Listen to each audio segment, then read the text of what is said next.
Hello, hello. Looks like I forgot to turn my light on. Is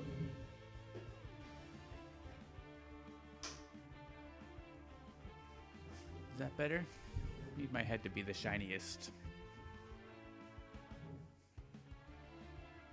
It's important. Stream is already choppy, Takewalker. I have 0 dropped frames, so it's not me, it's you. Try reloading. Whoops.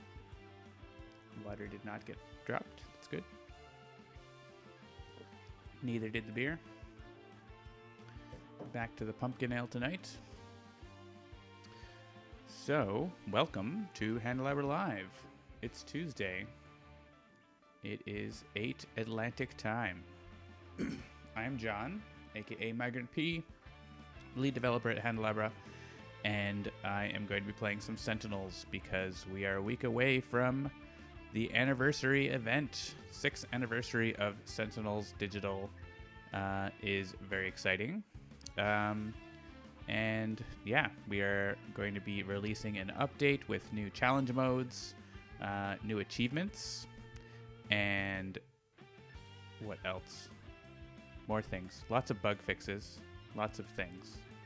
The hero season 1 hero themes are going to be ready as a soundtrack.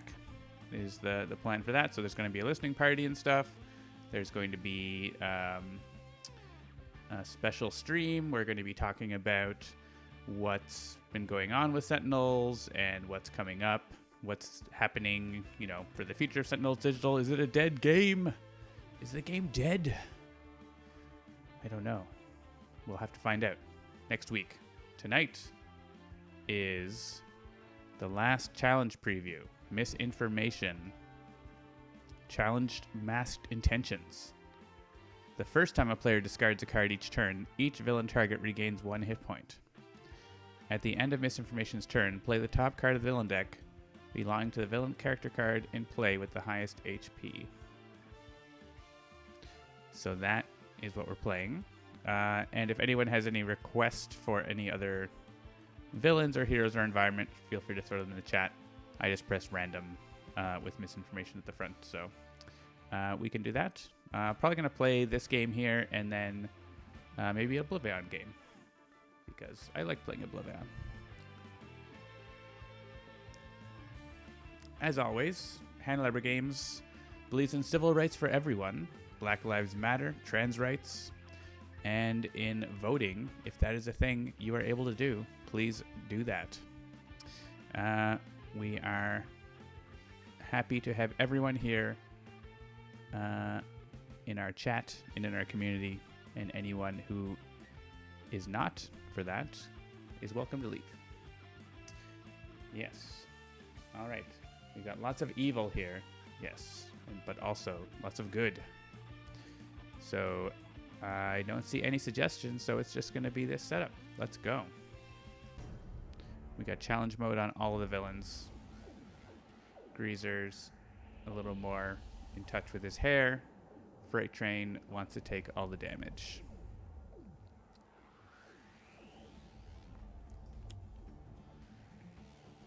Our world improved. That's not fun. Heroes and Allied. I seem to be getting those cards every time I play Misinformation these days. Even on the tabletop the other day, we got a world improved straight off the bat.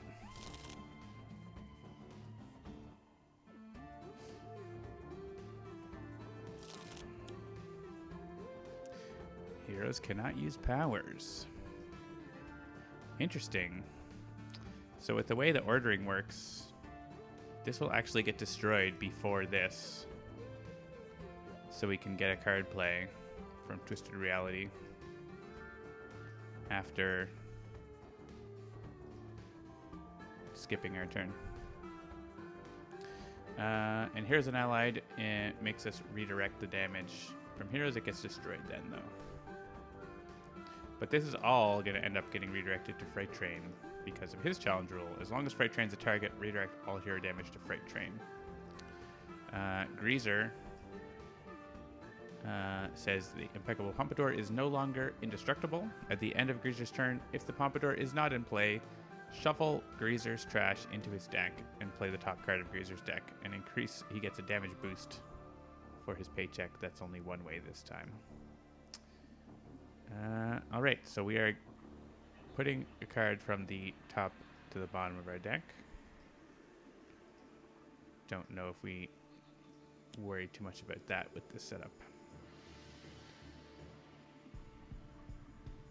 Right, and here's the challenge rule for misinformation. At the end of return, play the top card of the villain deck belonging to the villain character card and play with the highest HP, which is Fright Train right now.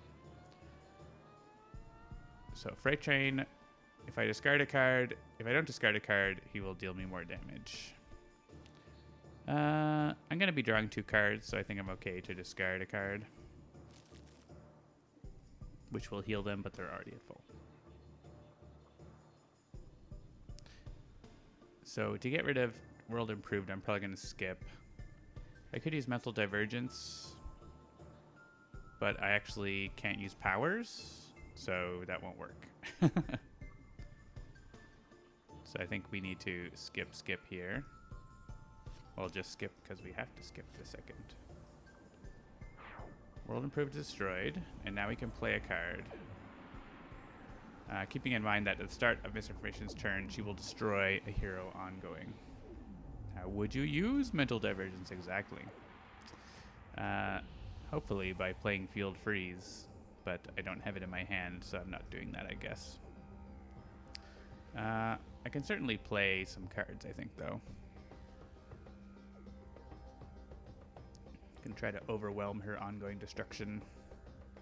I'll put out Dominion, it might do something, and I'm okay to let it get destroyed.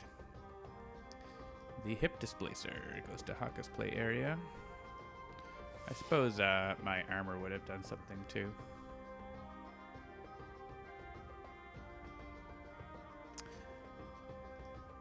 I guess I could play Telekinetic Coon. Could be interesting choice for Twisted Reality to destroy on her turn.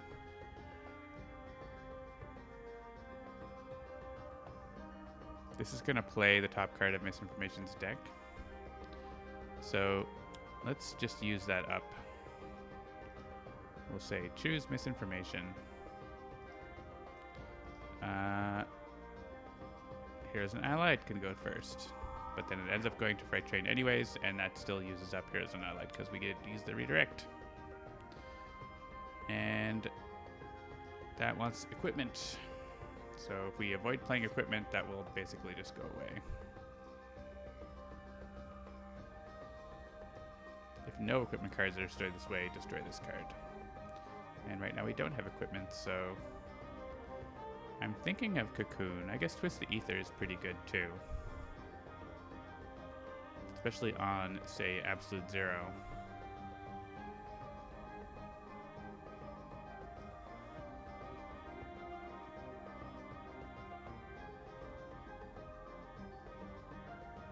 Let's do that.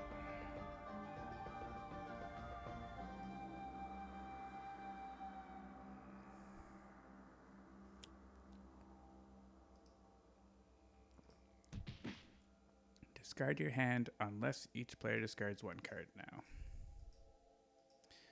I don't think I want to discard my hand.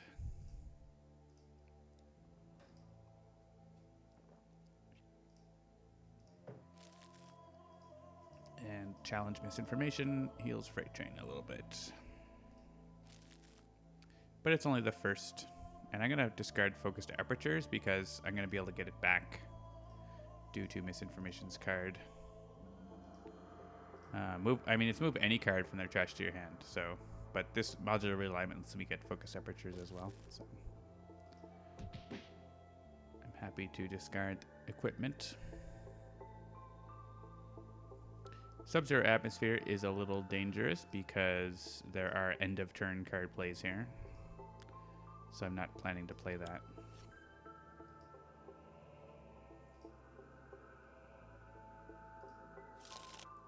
So I can just play Modular Realignment here because that damage all goes to Fright Train. This is going to get destroyed. Yeah, I actually don't want there to be equipment. I guess I could choose... actually, I could choose Focused Apertures for Twisted Reality's destruction. That seems good. And we'll choose Cold, because Cold is increased.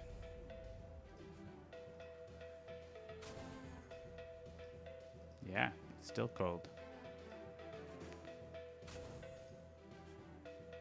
So we'll destroy that for Twisted Reality, and then there's no equipment left for Internal Collapse. Oh no. Hey, Frostbound Drain. I like this version of Absolute Zero. The one where he just hits Fright Train for 1,000,000 cold damage. And Frostbound Drain does 10 damage to Fright Train. And no damage to Absolute Zero.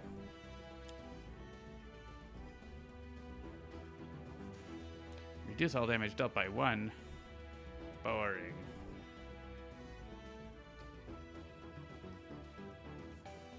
Yeah, we'll destroy an equipment card. Because it's going to get destroyed anyway. I guess it would get destroyed at the end of the turn. Top card goes to the bottom. I don't think we have any end or bottom of deck stuff with this group, so it doesn't super matter. Yeah, this is her challenge play.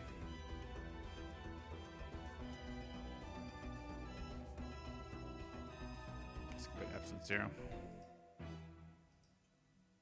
Atlantean Throne Room stops that. Everyone can move a card to their hand from their trash.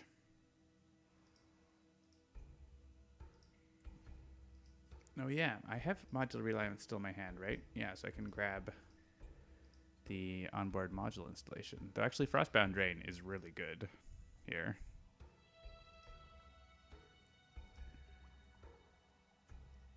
Let's go onboard module. Fright Train won't be around forever. And this is all 0 damage.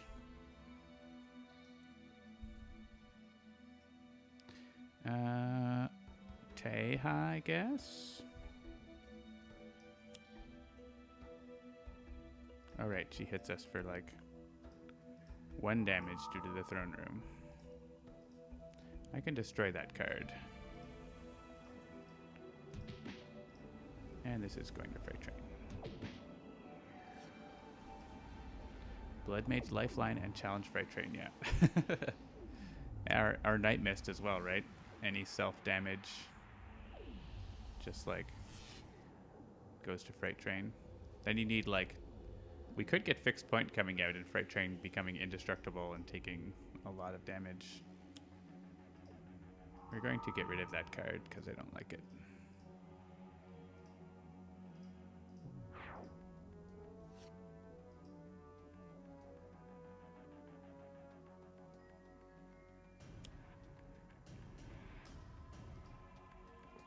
Choke. The joke's on you. Oh, we do have equipment. I thought we didn't. Teha.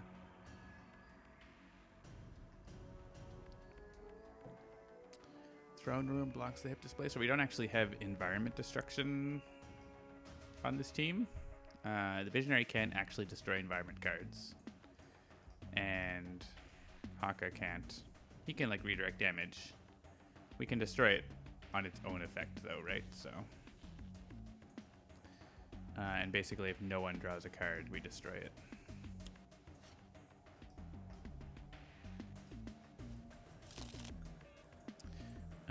Yeah, we could get that Focused Apertures again. Seems good.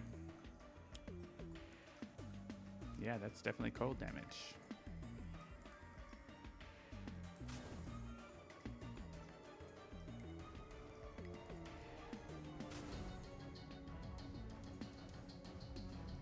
Definitely deal myself cold damage.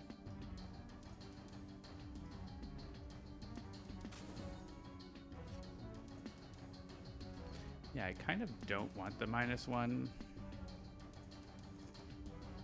We're getting Fright Train's gonna go down just from like Visionary, Mind Spike. Yeah, so I mean, it would even still happen with the throne room, so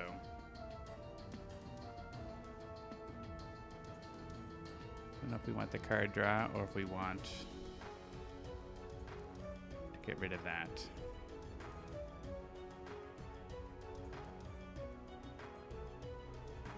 It's a good question.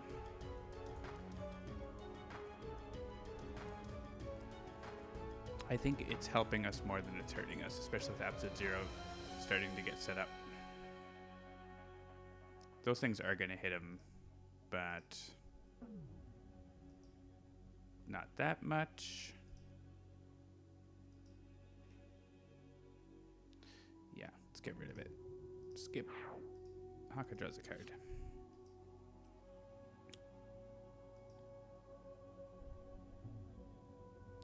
I choose misinformation.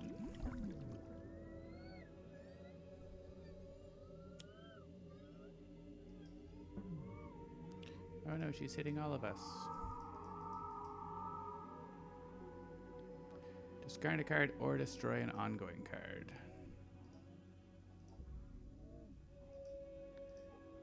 I think I can discard. Causes that heal.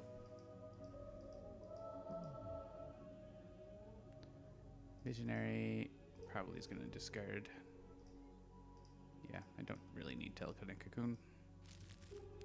And Sub-Zero is not a good card for us to be playing, I don't think. At least while she's playing end of turn cards.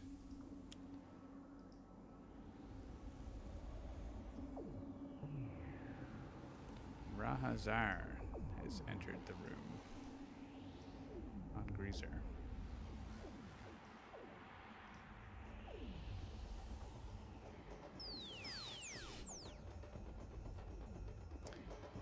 Yeah, Haka did not end up getting any damage card. If he discards a card, that heals the opponent, so I'm actually not going to discard a card.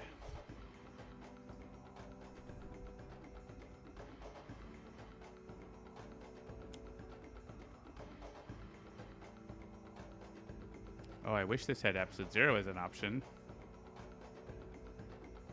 Deal Absolute Zero fire damage? Sure. I guess Haka. He's got Tomoko. He doesn't care.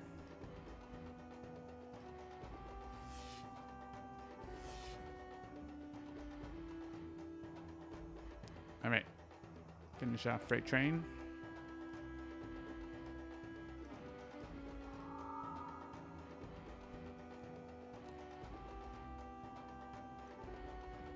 We don't have any villain ongoing cards, so I think we'll just do some damage.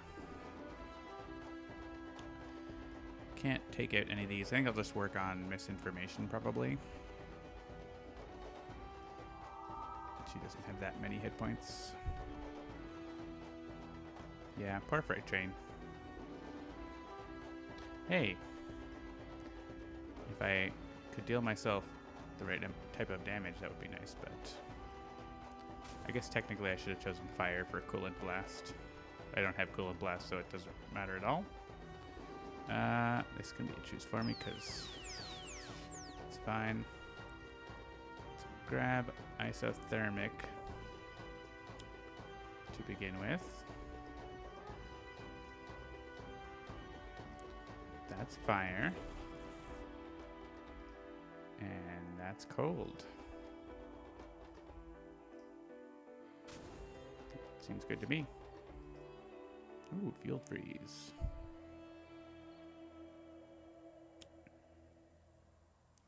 Play the top card of the villain deck. I guess Greazer's deck.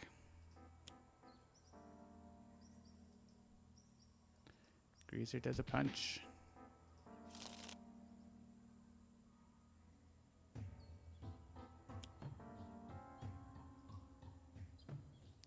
Absolute Zero deals himself psychic damage. I think you mean fire damage. That he then sends as cold damage to misinformation for 5.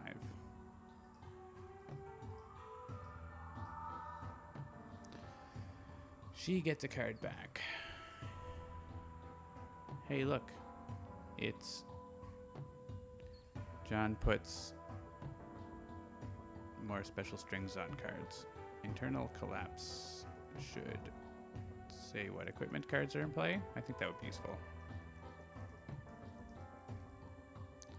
Like Unity has that. Just because it's like, if there's no, it's important that there's no equipment for that. I don't think you need to listen for like everything that destroys an equipment. It's just for that one it's useful. Heroes unallied should say the hero target. The highest HP. Heist.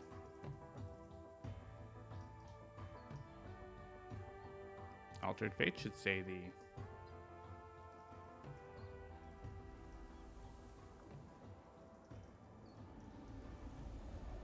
same thing. Also, I don't know if you were on Twitter this week, but I am a developer who uses a mouse. Apparently, that makes me a junior developer, according to some people who don't know what they're talking about.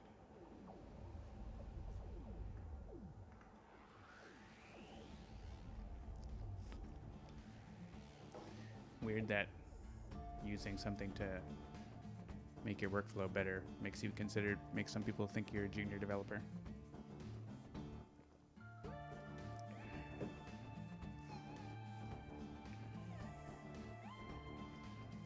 All right, those are what I wanted there.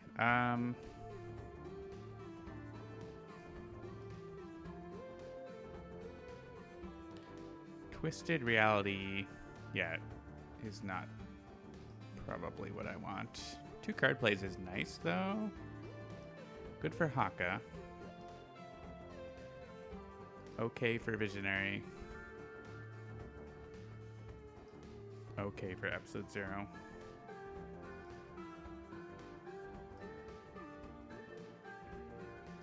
So there is some equipment, right? We've got that. So that makes this stick around. We still get to move cards from our trash into our hand, which is kind of nice.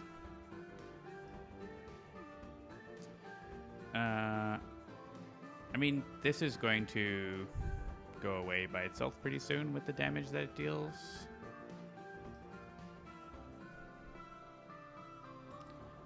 I'm honestly okay with Twisted Reality here, because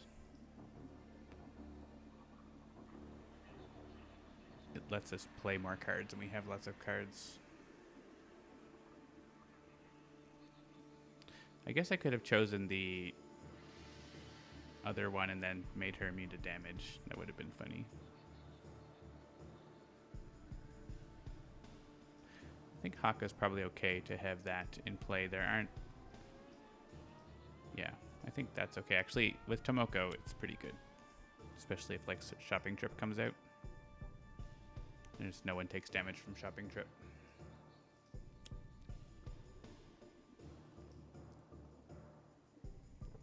The Sweet Spaceship. Though Haka might not be around much longer. Hip Displacer is going to destroy itself. Guess Tomoko would have meant no damage from that, but... right, so we can't use powers.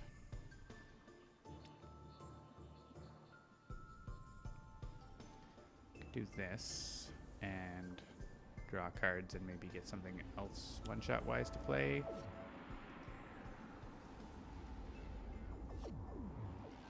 Like Ground Pound, not a one-shot, but a really nice card.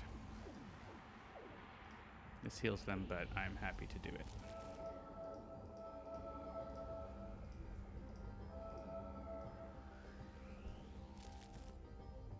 Yeah, Enduring Intercession has use. It has the use that it says on the card. It's handy. Haka has lots of hit points and damage reduction.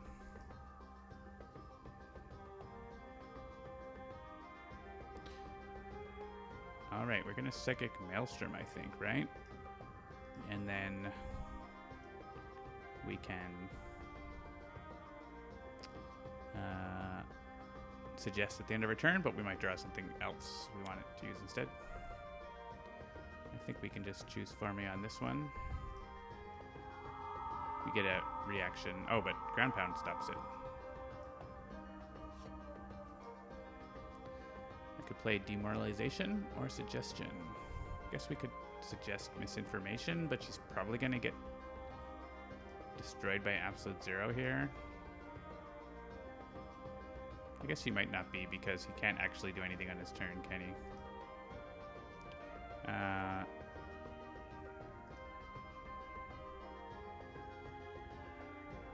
He could field freeze and destroy our own ongoing cards to deal a good amount of damage. But misinformation can't deal damage, right? Like, let's just play demoralization. It's fine.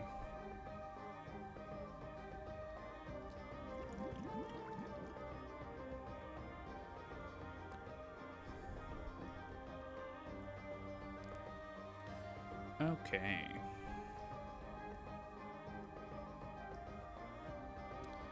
Could get the null point. Could play field freeze. I would destroy, like, those two ongoing cards and Dominion, probably. And that would be 3 damage around. It's pretty good.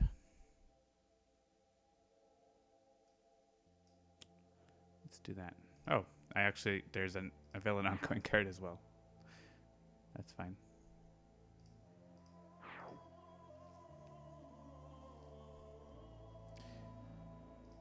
Yeah, we'll keep demoralization then. And yeah, I don't think we need to choose the order here. It's cold. It's always cold.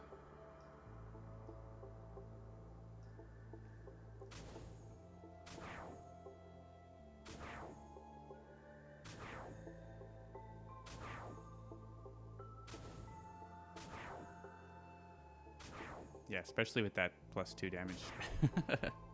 Very worth it. And, oh, I can use a power now. Alright, so I need to cancel that. Right, I don't get a bonus card play now. That's funny. I didn't realize I was destroying that. I didn't really think about it. Oh, I got a spammer. Hooray. Someone delete that. Or I can. Loot's probably on the ball there.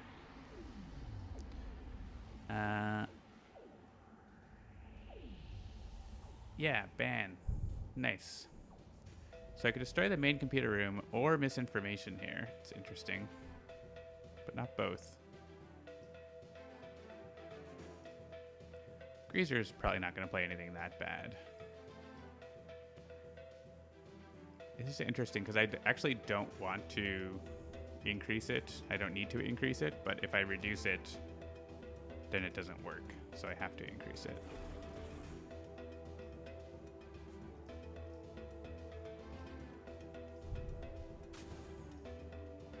With a name like that, how could it be fake?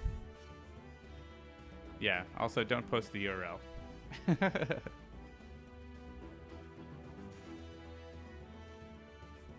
like, not let people click on links to spammers' websites in our chat.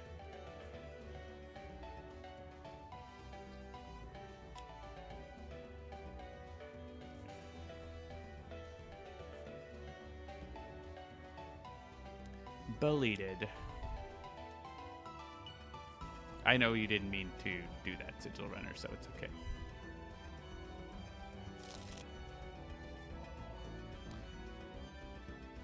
And Ground Pound doing the heavy lifting. Alright, misinformation is incapped, so we all can discard and draw. Rampage.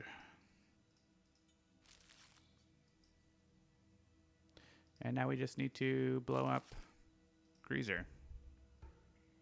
Beep boop.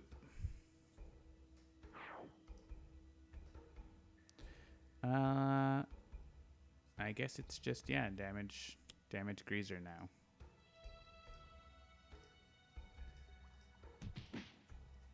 Not gonna be able to take out the pink lady. It's also immune to melee damage, so I guess just the main computer room.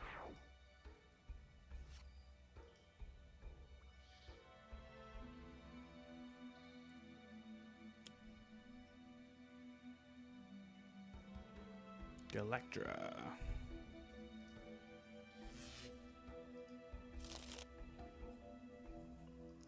Ouch, Greazer. Beating up on Haka. I guess like we could just let you beat up Haka and then you would leave.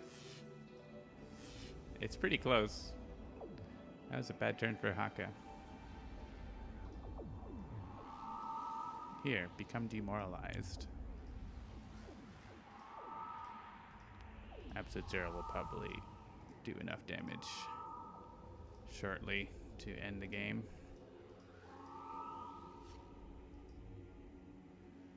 Sure, we could knock out Haka and that would win the game. But I don't want to do that. I'm not going to do Haka dirty. The most damage is probably Field Freeze. If I have enough ongoing cards to blow up. I do have 3. I could also Thermal Shockwave, but that's not going to do... I guess it's going to do like the cold damage and then the fire and the cold.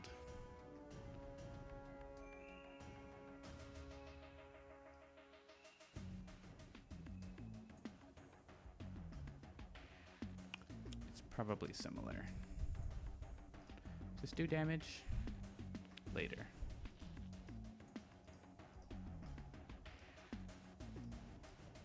If I do 3 cold damage,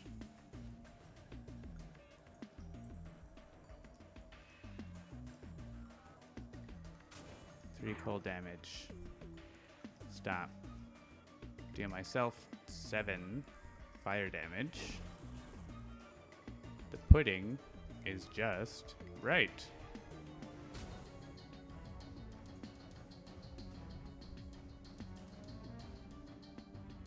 Absolute Zero, what a weak and useless hero.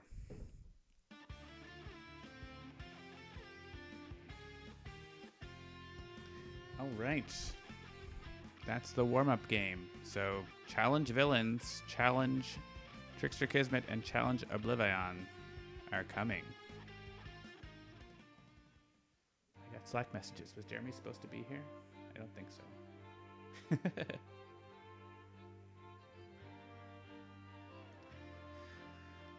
All right, let's play OblivAeon. I'm up for it. Random. I don't know about 3 heroes. 5 heroes. Sounds good. Adios, daddy-o. Exactly. All right, Scholar OblivAeon is kind of cheese, but you know what? The randomizer said it, so I cannot deny. And I suppose I could go for the challenge. Voss appears immediately and is immune to damage. A relaxing game of OblivAeon. Since it's challenge coming out next week, let's do the challenge. We did Ultimate last week and it was hilariously bad for us.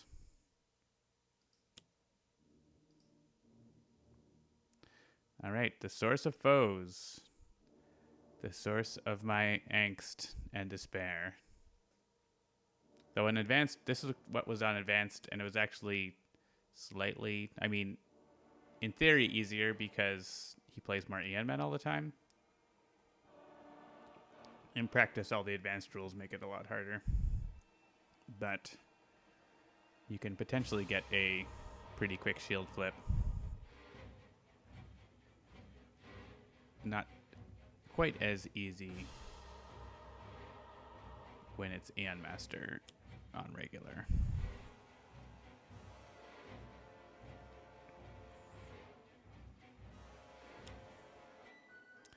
Well, Global Devastation straight off the bat is going to play an Aeon Man. Boss is immune to damage. How rude. Let's hit Aeon Master first. We get an Aeon Locus, of course. Excuse me. He's hitting everything in the game, so even if he changes battle zones, this still happens. But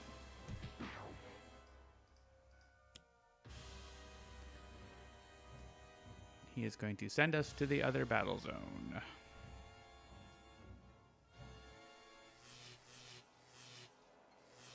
And then he's still going to hit us because of the global devastation and how it works.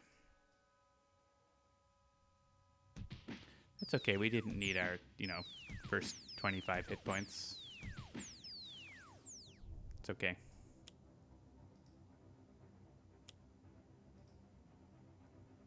I would like to play the top card of the Aeon Men deck, please. In the other battle zone, though. If we could do that, that would be great. All right. We did get this, which is really good for destroying Aeon Men in one go. So that's nice. What do we have? Dramatic Cliffhanger can be nice for accomplishing the shield requirement, which is destroy 4 or more Aeon Men in one turn. OblivAeon? OblivAeon can do that as well. And yeah, though the odds that these heroes are still around next round is pretty low.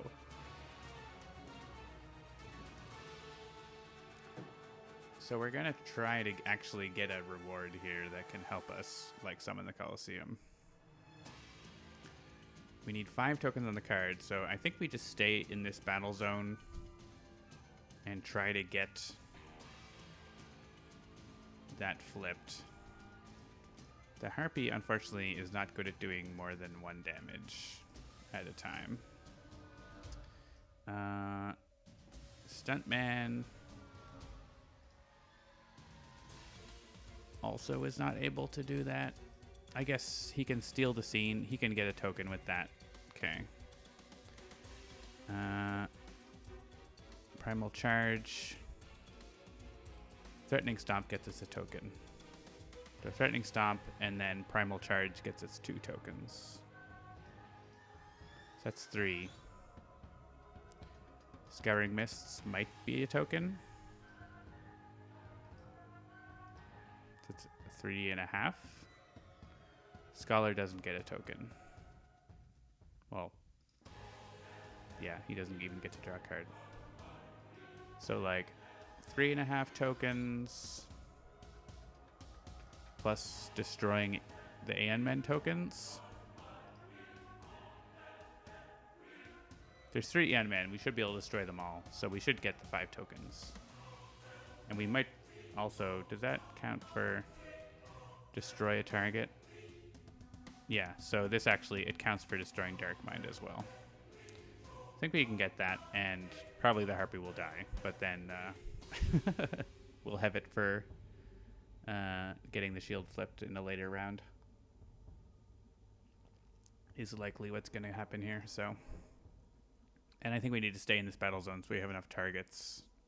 Though actually we'll have targets in... You know what? If we go over and get Aeon Master to play Aeon Men on this turn, and that turn,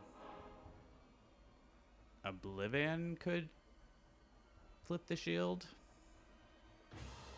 And also the Harpy, and it's risky, right? Because the Harpy will definitely die. But the Harpy's probably going to die. So let's do it over there. Let's live dangerously. So that doesn't do anything for us. This doesn't really do anything for us.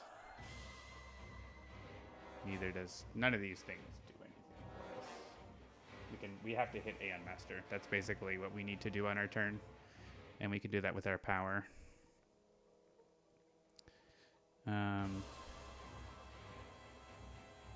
guess I'll just play... Like, flipping a token doesn't do anything for me right now, and I'm not assuming I'm going to survive. So let's just draw a different card.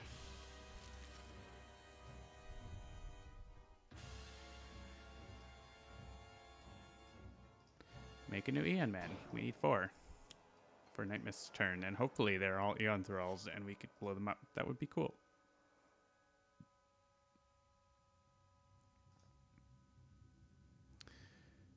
Sure. I think I need to play Steal the Scene so I can get tokens on another turn. We need to hit Aeon Master. Good. Aeon Thralls are good. There's no point to us discarding cards here. We're not going to have big enough trash, so...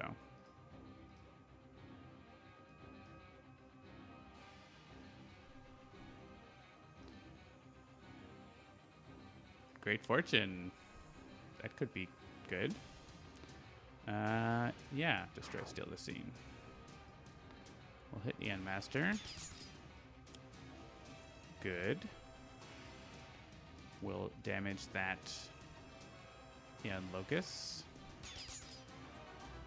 That gets us a token. It's our first token. So we were going to get a token. Actually, yeah, we can Threatening Stomp Aeon Master. I don't want to destroy one of these Aeon Men, right? We can do that for the token. You know what? Indomitable Force would let us save everyone from Oblivion. Is that better than doing Primal Charge for a token? Because, like, we're definitely... I guess not definitely getting... Like, if I reveal a 1/1 Oblivion, then, like, it's the worst, and... Like, Harpy dies, and... But then we're not getting enough tokens anyways. Guess there's Great Fortune, though, right? Let's try to not die if we get a 1/1 Oblivion. So...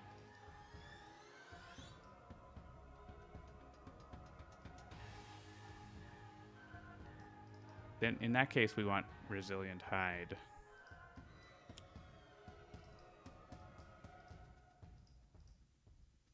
We're gonna get killed by Oblivion, but... Oh, play Threatening Stomp on Nightmist. Well, I'm not sure that's gonna do what you want, dude. Alright, I guess we choose a one-shot.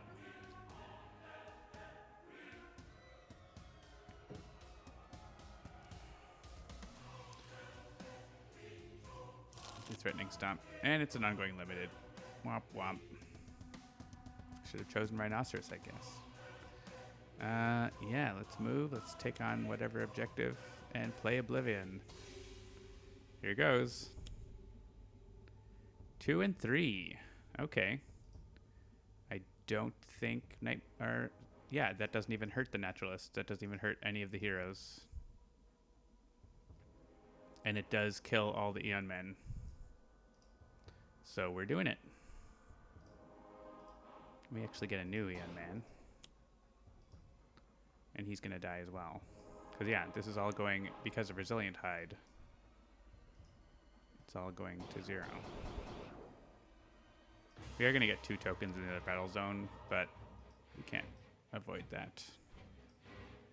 And, yeah, we're going to flip the shield. I guess I could damage Oblivion. Doesn't matter. I damaged Oblivion.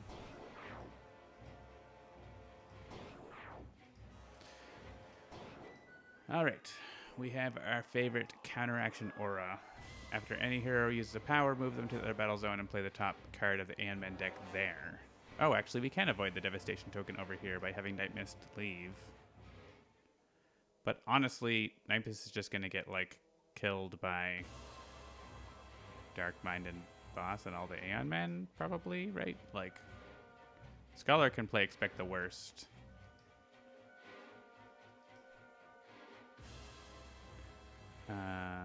So, I don't know. Do we have equipment cards? 1, 2 equipment cards in our hands.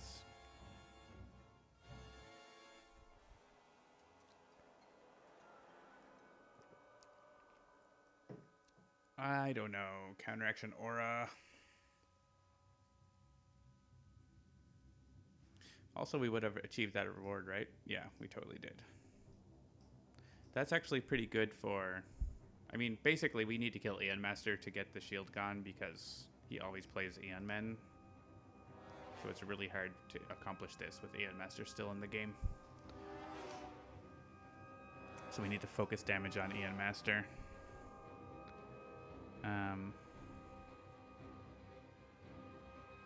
Yeah, I like keep moving into mortal form, expect the worst for Scholar. The question is what battle zone? I guess it's just everyone should be in this battle zone, right?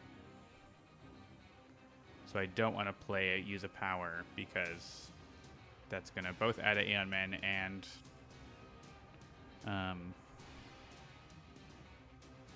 move Nightmist over there while she'll get probably killed. Dark Mind is going to go after ongoings from the hero target with the highest HP. She'll attack Scholar. These are mostly going to be attacking Scholar and not Nightmist. Maybe it's okay. She does get to draw 2 cards. Let's go for it. Scholar's definitely not going to die, so it's... I say definitely, but...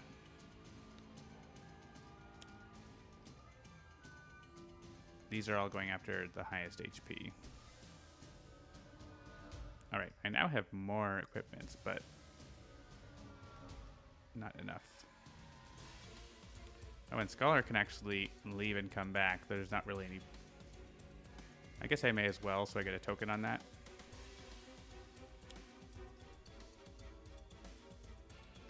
He's not going to, do any damage or anything. Well, I guess he's going to do, a little damage. You can do it to OblivAeon instead of Aeon Master, though. Take that. I don't want to add an Aeon Man for 1 damage. Oh, right. That made me move as well. I don't want to use a power. I don't want to add more Aeon Men.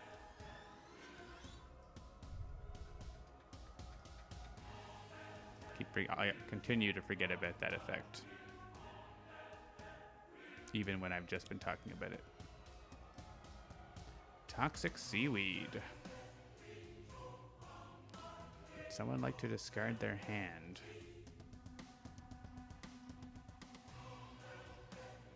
The damage goes to the Naturalist right now for 3 damage. It's less than great.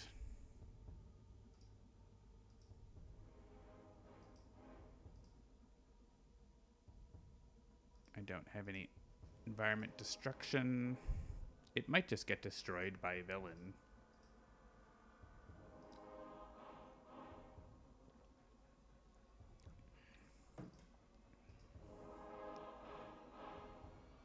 But it might not, and I think I'd rather not have that be sitting around, so I think the Naturalist is going to be discarding his hand here.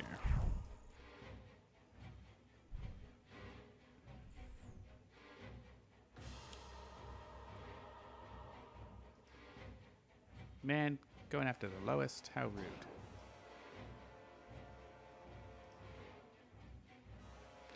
Each player discards a card.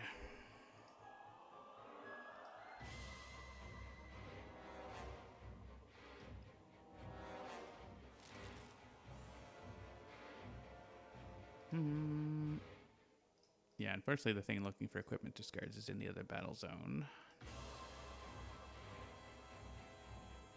Moving target would have been good to have going.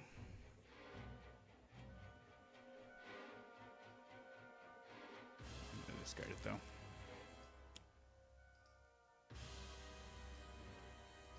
Naturalist has the highest with 4 hit points. Bottom of the 9th. Free cards. Free cards. And the environment background is perfect. Oh, and then it's immediately destroyed. That's the card they could have played. Alright, Nightmist takes 2 damage, Scholar takes 0. Well, let's discard an equipment card since it counts. And probably not playing another mortal form right now.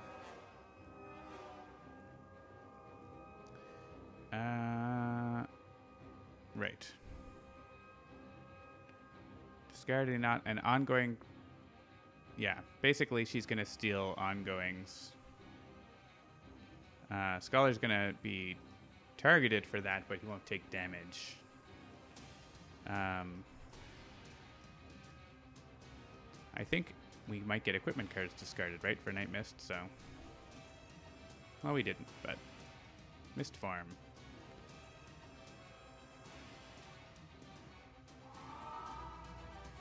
One damage.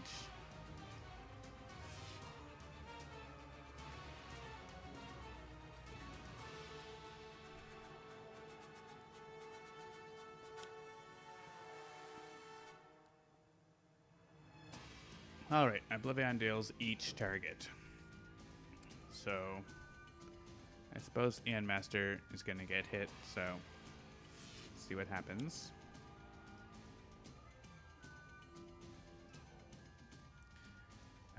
The hero target with the highest HP is the Naturalist.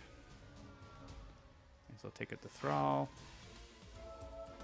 So I can save Harpy or Stuntman, basically.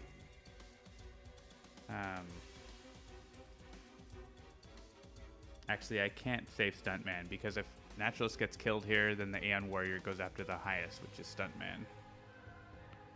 So it has to be...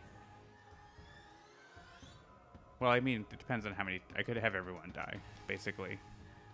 I would kind of like to keep Harpy around long enough to go to the other battle zone and destroy the Aeon Man over there with this.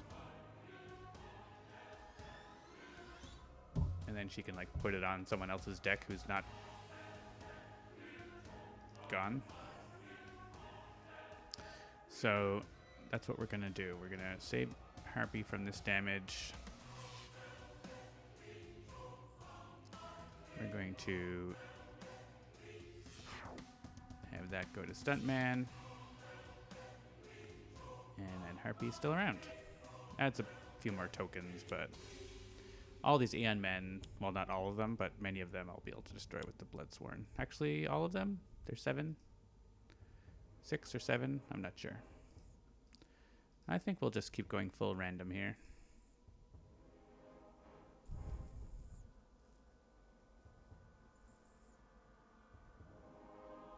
Do I want to move to the second battle zone? We want to stay here and beat up Aeon Master, basically, so... Do not want to move.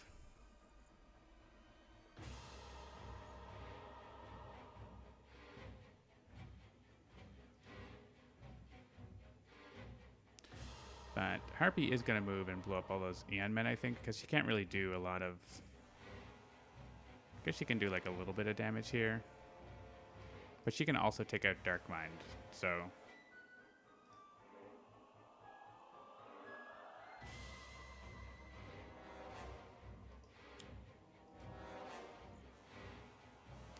I guess, is that a true fact? Second medal's on 3 here? Yeah, it's a true fact. True fact. Okay. This will let me damage Dark Mind enough for Bloodsworn Exhibition to take her out.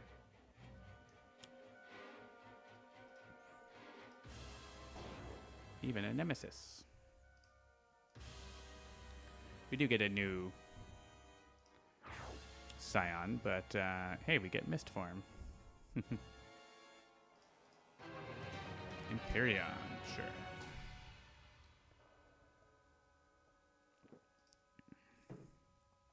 And yeah, let's get rid of the guys who add tokens.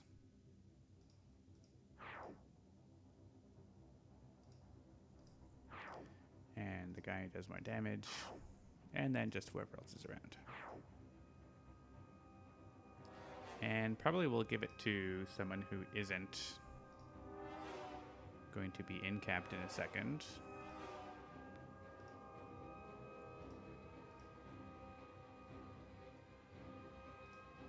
Put it on top of the hero deck.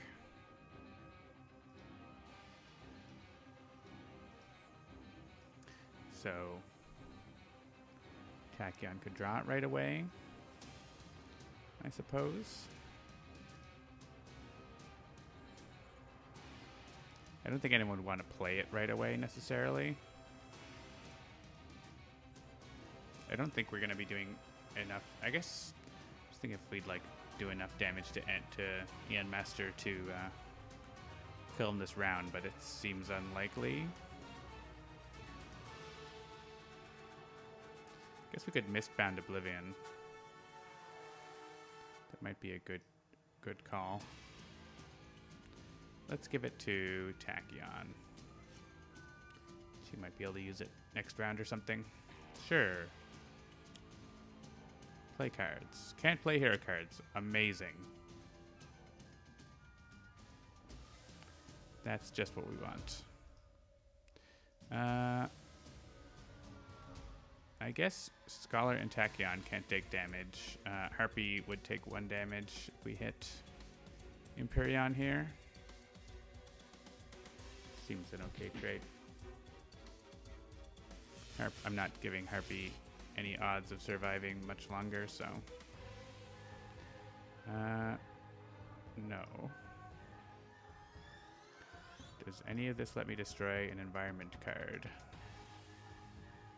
Destroy environment target.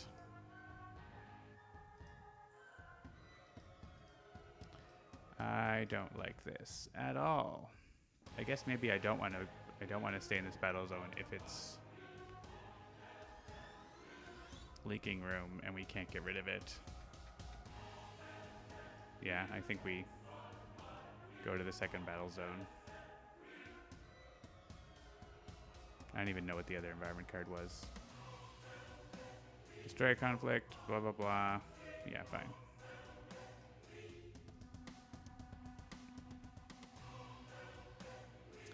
We probably take on this objective. It takes out Harpy, but Harpy's getting taken out, right? Like, she might be getting taken out when I attack Empyreon right now, so.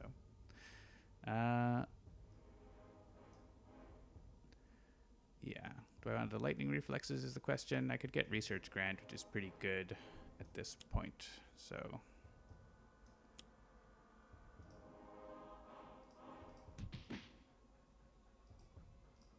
Sorry, Harpy.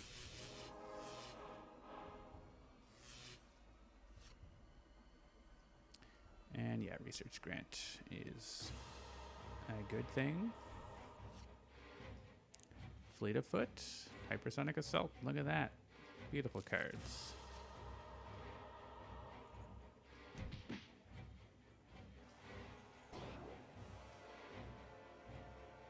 And we have El Mejor Legado.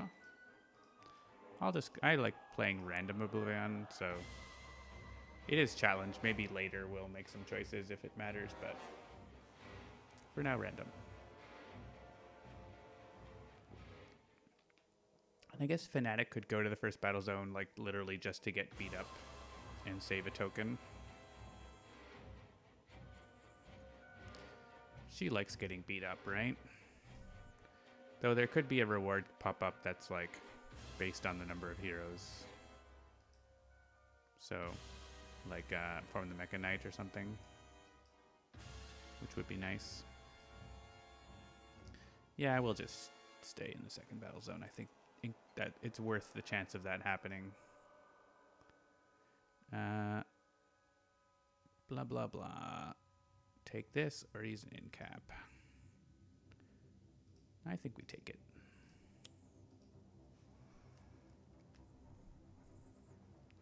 And I think we keep pinging Empyreon, who kills the Aeon Men for us.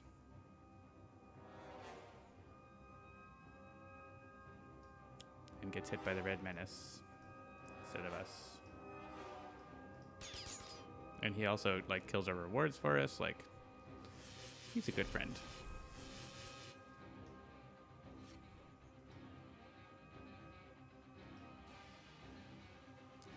And everyone except the people who are not taking damage take damage. I mean, stay in mist form. Not necessarily the worst situation for Nightmist. She can still like discard cards and stuff like that.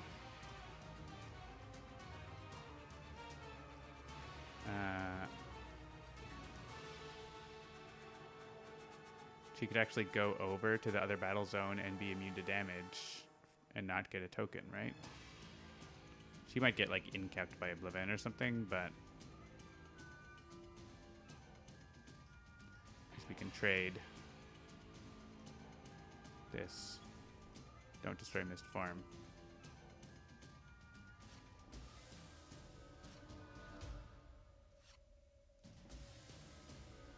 And peace out.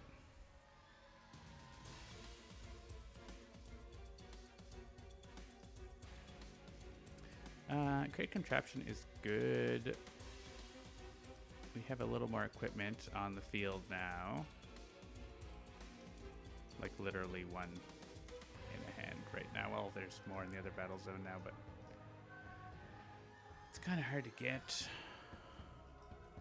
there anything else I'd want to trade with? I don't think so.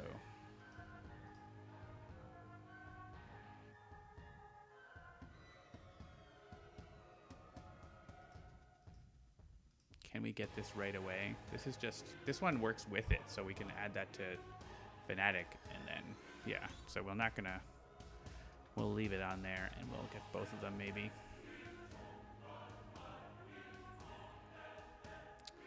I'm not, actually I'm getting benefit from that in a second here. So let's play Flesh to Iron on our turn.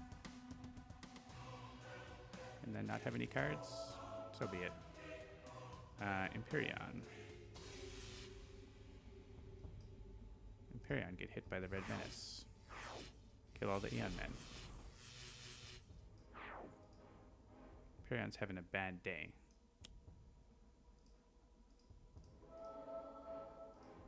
And that is just the first time, right? So we can hit like Hellion or whatever.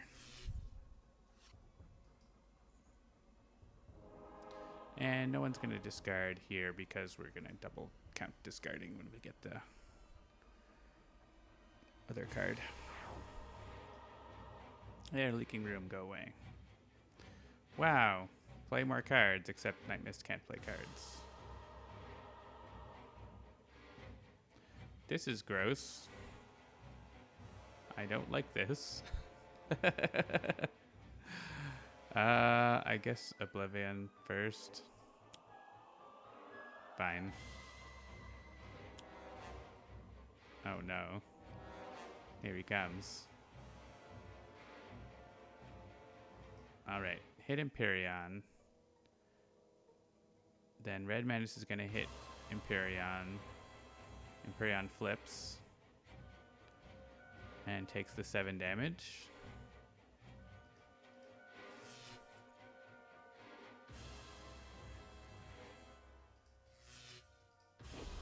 Oh, we could have made Empyrean hit something else first, actually. There's a slight improvement there. This is ridiculous.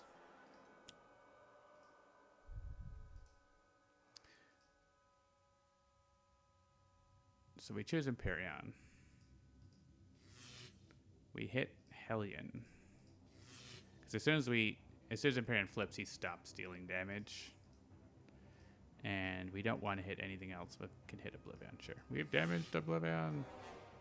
Hit the Red Menace. Empyrean flips. Oh no.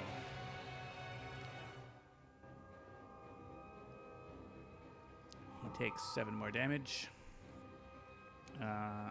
Territoriality flips these objectives for us, and then also hits them after and destroys them.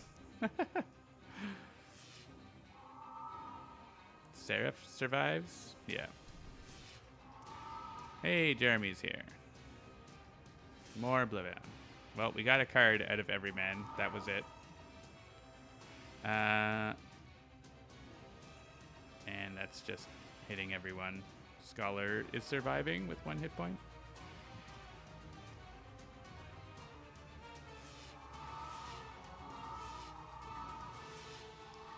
Thanks, Atlantean Font of Power.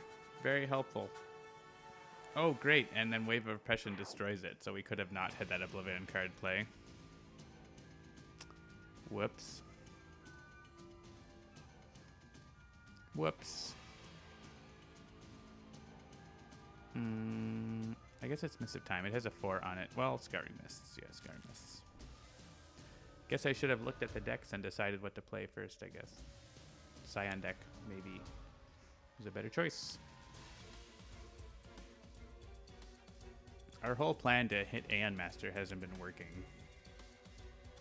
But I think that was because of the counteraction aura. But now, hopefully, we can, like, OblivAeon will stay there, and we can go and hit Aeon Master with powers and not just cards. Oh man, Deus Ex Machina is going to be from OblivAeon. Yeah, okay. Wow, OblivAeon. Wow. We can save Scholar or Tachyon.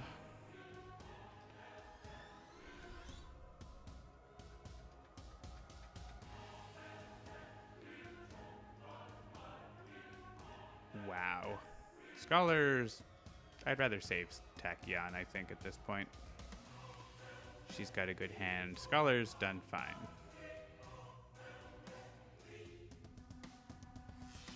I mean, we don't have to kill the stunt double, but we're going to kill the stunt double.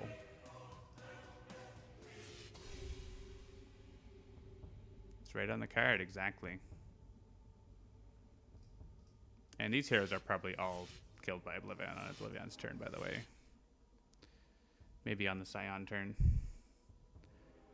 Discard 2 cards. I don't think we're playing Divine Focus. And probably not Chastise. That and that. Sorry, Blitzborn Exhibition, you're not as good as those other 2 cards. Yeah.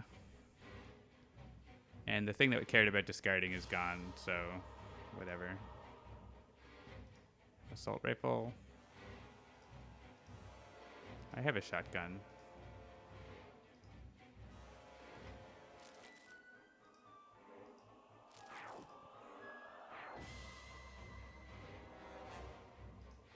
Random Bunker.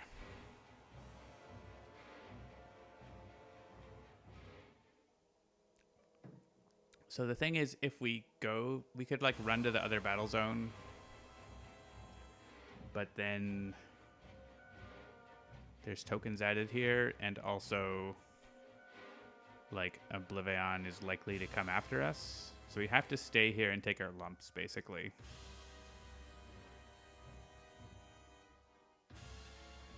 I mean, Bunker didn't have to stay there, but I think I'd rather him take the highest HP hits here than for someone else to. Oh, and Empyrean like kills everyone. Not everyone. Actually, everyone's alive. Except Seraph. Ouch. Well, and yeah, so Voss is adding tokens. Now, I should have picked up on that. Add 3 tokens. Okay, well, Bunker's just gonna go. It's alright. Let's do Empyrean first. We all get to draw a card and use a power. So let's make use of it. By doing nothing, because there's nothing here that we can do anything with. Oh, if we use a power, we leave. And OblivAeon might not kill us. Actually, he won't, because it'll destroy Champion Studios. So yeah, we're definitely drawing a card and using a power, and I don't even care what it is that we're doing. I mean, sure, OblivAeon. Yep, sure. Play the Aeon Man over there. We are leaving. You're not getting 4 tokens off of us. I'm not doing that.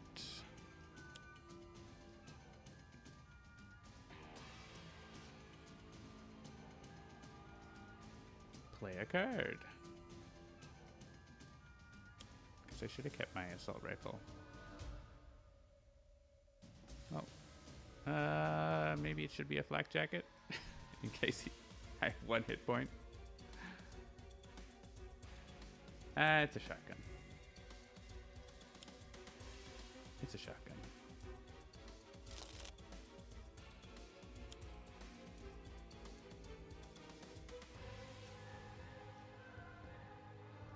Oh, I should have used Bunker's power first, right? I'm going back to do that because that would have been smarter. And I should realize what I'm doing. Even though I technically saw what everyone was drawing. You know what? Bunker just got here. Fnatic has Divine Focus. Tachyon has HUD Goggles. Spacjet has Incendiary Rounds. And Gatling Gun. So HUD Goggles.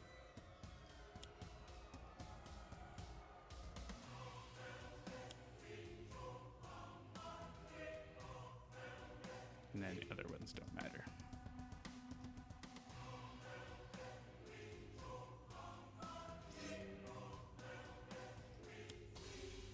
And I guess maybe I'll play Flak Jacket because I can always play the Assault Rifle on my turn. Oh, I won't have it though, right? It's like pick one.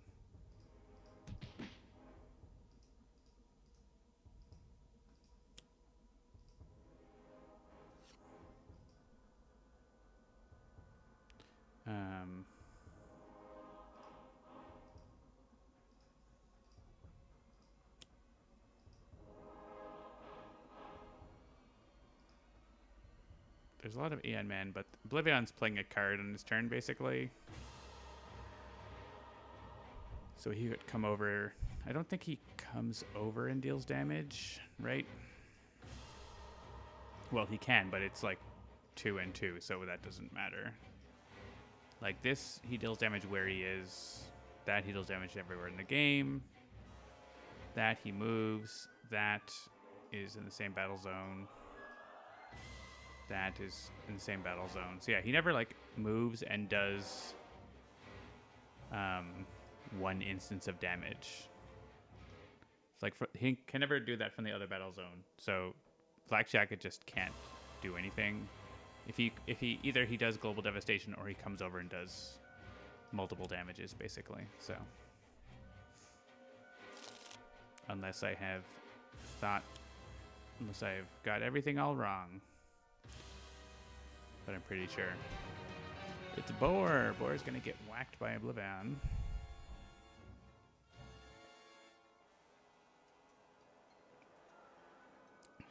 Maybe destroyed, depending on what card he plays. Crunch. Silver Gulch. 20 damage, just 25 just to Boar, because Voss is immune. Yeah, here's the global devastation, so it didn't matter. Well, Boar's going down, so there's that. So here's the thing. This makes OblivAeon come over, which is annoying. We want him to get hit by Boar for like the 2 damage or whatever. This actually does move OblivAeon and play the top card.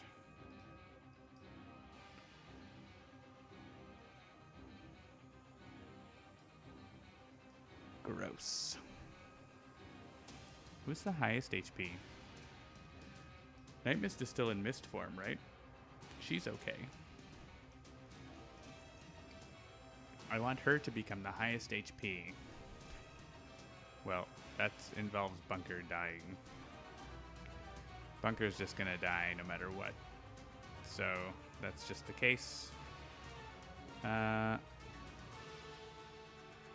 guess we just hit Boar so that Boar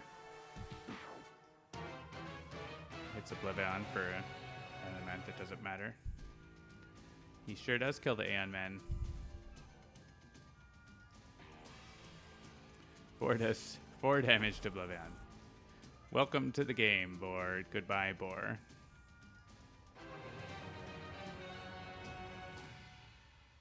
Progeny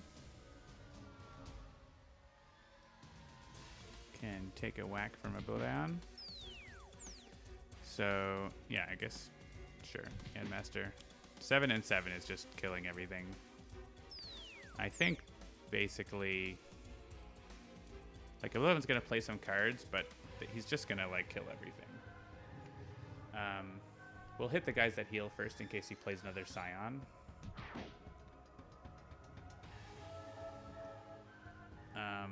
I guess he could play something to kill Aeon Master. Like, that is possible, but there was only one heal guy, so I think it's okay. Let's see what card he plays. Actually, if he ends up playing Heir to Nothingness, I'd rather he do that now. Oh, well, he's still doing Global Devastation, though, right? So, and also, he's hitting everything for 7. Maybe he'll kill Aeon Master with his card plays. He's got one more card play. Yeah, if he can do enough damage to get Bunker down, I don't think it matters, right? Bunker's ticking right now, 21 damage. Tear through reality. Yeah. So well, actually, yeah. Aeon Master is actually going out now, which is why we play the cards first, because he's going to remove all the Aeon Men, and then he's not adding these 2 tokens. So that's useful. One of the reasons why we play the cards first. We get a new... Also because of battle zones and everything, that doesn't really super matter with Global Devastation, though. Void Soul. Welcome to the game. Thump.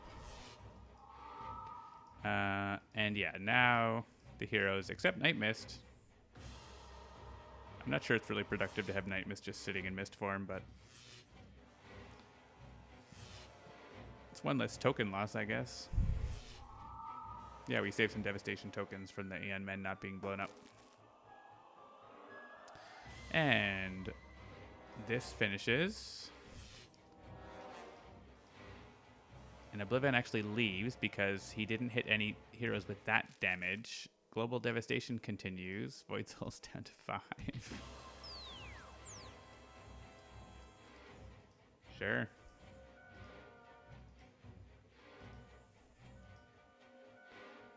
And the Aeon Men get played in our battle zone. Right, so now we just have... So it'll be important to clarify it. So this check happens at the start of OblivAeon's turn. So at that time, there were Aeon Men. But now there's just these 4. And so we can actually blow them up with Bloodsworn Exhibition quite easily. And what does Void Soul do? Yeah, heals us, so not a big deal. Let's take random anyways. So ideally we can stop the... Nightmist can stop the Scions from playing cards in this battle zone. And maybe we can stop them from playing a card in the other battle zone. I think let's all stay in this battle zone first because of missions. Well, we can get the discard off of this maybe.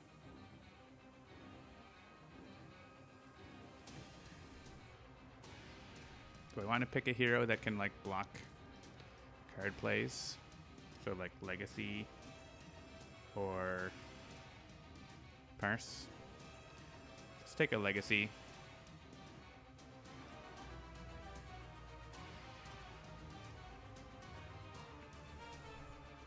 Parse can't like block card plays, but she can manipulate them really well, and so can Visionary. Maybe actually we just bring Visionary, Dark Visionary, and then we like try to at least not get Aeon Men in play from the Scion deck. So we block the Scion deck here in this battle zone. And does he leave? No. Okay. Let's all stay here for now. But 2 of us need to go over there for... 2 of us need to go over there and not use a power, though. So, how many copies of Aeon Assault are there? There are 2 copies. I guess we'll use Dark Visionary's power here. Unless we got takedown. No, we didn't. So, yeah, we don't want to use a power right in the other battle zone.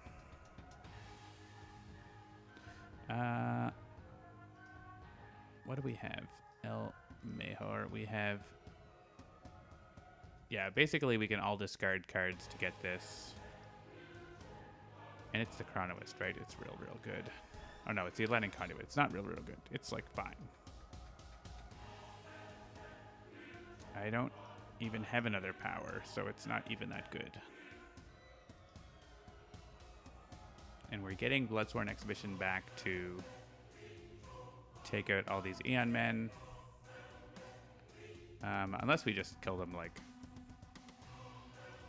another way.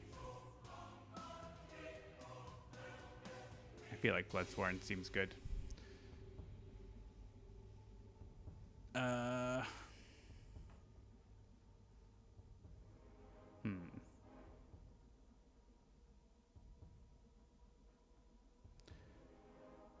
We probably want to get this over that. And we need to stay here, so don't move. Take on the objective. Well, I guess we could use an incapability to use use Visionary's power now. I like that.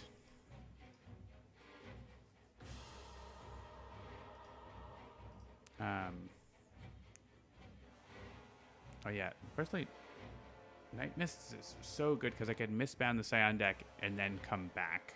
Like, I can get this. I can also get this.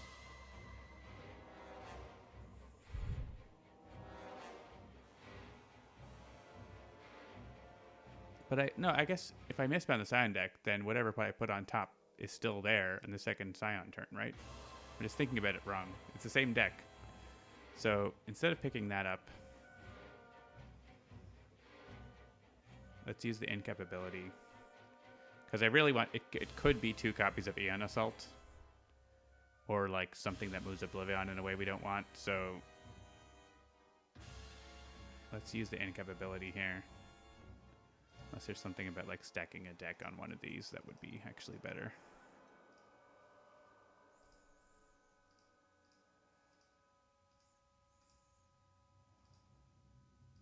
I don't think so. No. These are fiery red cards. All right, yeah, let's use Dark Visionary's power.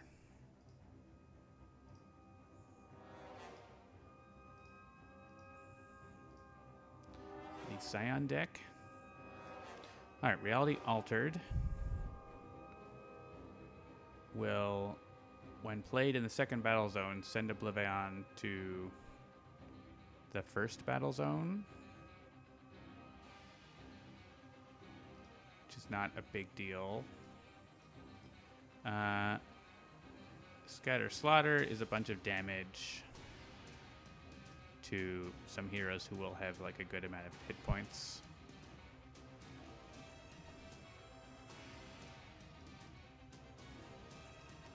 I don't know if anyone's going to be like...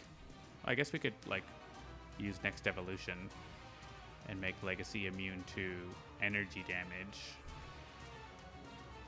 because he's going to be the highest. And then actually Voss does energy damage. Yeah, okay. Scatter Slaughter it is. And so Legacy's going to go to the second battle zone. Someone else. Oh, but he can't use a power over there. He can't use a power over there.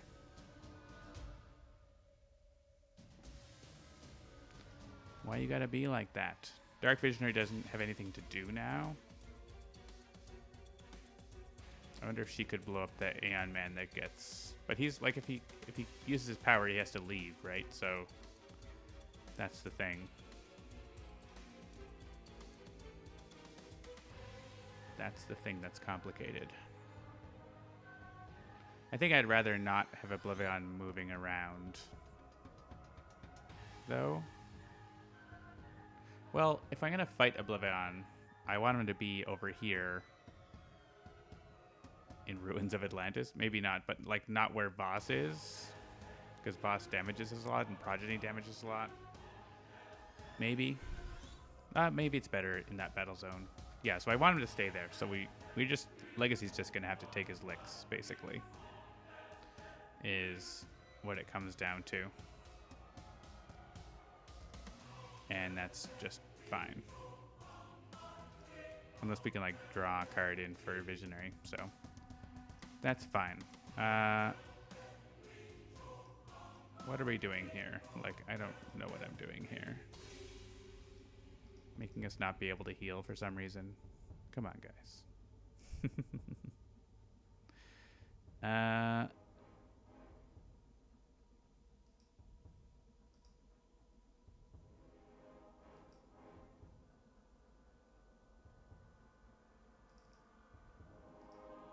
guess experimental medicine is good.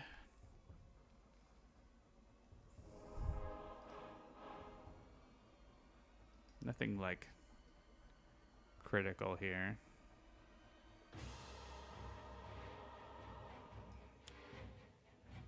We want to use this. I guess it's fine. It will actually... No, I don't want it. Because it's going to block Nightmist from healing from Void Soul for like no reason. Don't use the power. If I like had another power to use, I would like use it. But I don't. Tempest has to stay here. Yeah, so that means Legacy and Visionary have to move over. Basically, that's decided because this guy is doing this. And destroying it to draw 3 cards.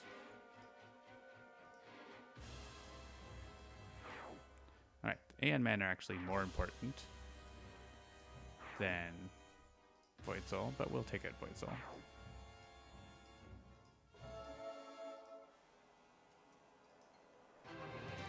And we have the Scion who doesn't do anything.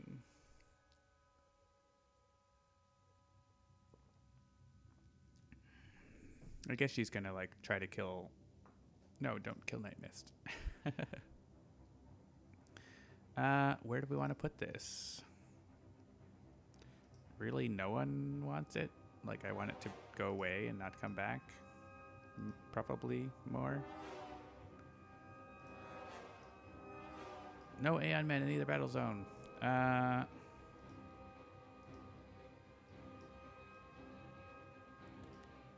don't. I could Heedless Lash it.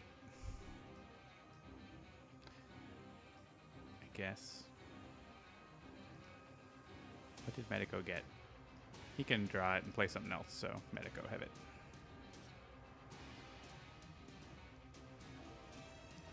Right, Legacy is moving over to be a Meat Shield. He can regain his Meat Shield friend.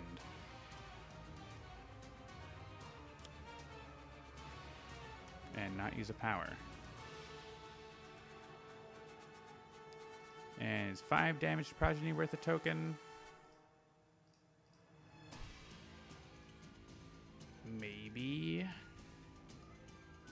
Maybe not. Maybe like 9 damage or whatever next turn.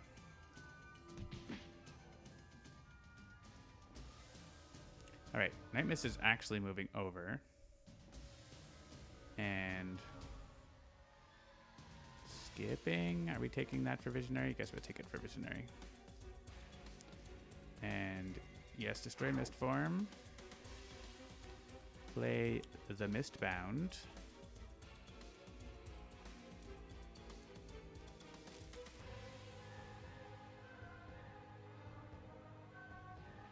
How much do I need? I mean, Planar Banishment. There are some pretty bad environment cards I might not want to get rid of. So, the Scion deck cannot play cards. Not using a power. Piecing out.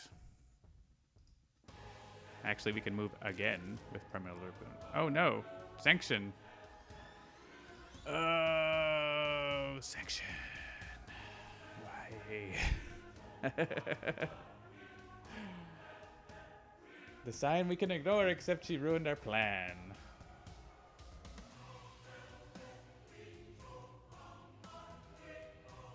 I mean, we don't have to do that bounce.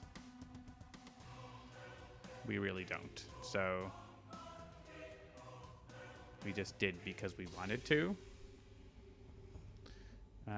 We're not going to move. We're going to skip. We can do Mistbound here, is basically the thing. I just wanted to get that objective, but it... Oh, I wonder, actually, I can still get it, right? Because I can... I could use my power, actually, but I'll be at 4 hit points, and she deals 3 damage. Plus whatever, maybe this... Oh, well, we know the sign deck's not playing anything, but... I mean, if the environment plays anything that does damage, it could deal 2 damage. It could deal 3 damage. It could deal 5 damage. I think there's a chance Nightmist survives, right? So... Actually, does the back of this give us damage reduction? No, gives us a heal. So if we move here... And we... Oh, wait, what? Oh, no, we didn't, because we didn't get it. We didn't get it. So we're just going to not move. Fine. I think that's, like, the best thing we can do. We don't want to, like, potentially get Aeon Assault. We can't use our power in the other battle zone. We don't have... I guess I could have used my power.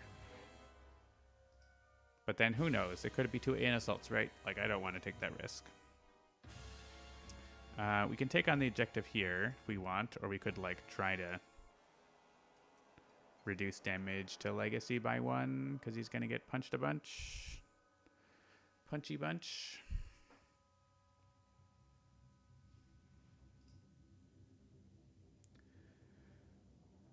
This...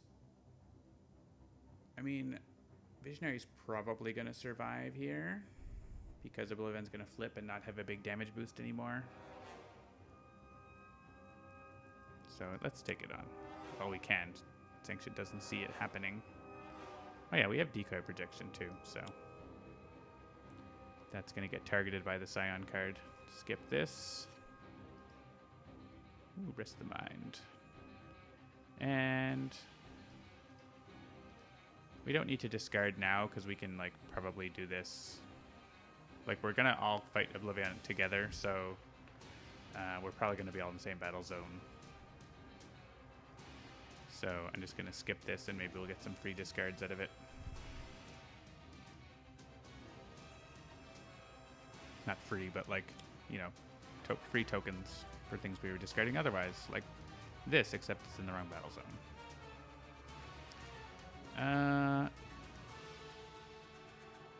This is strong, but also... I mean, it gets a power, like, off of that.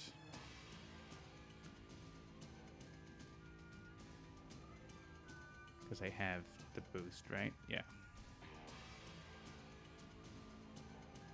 Yeah, I guess I'll get rid of that.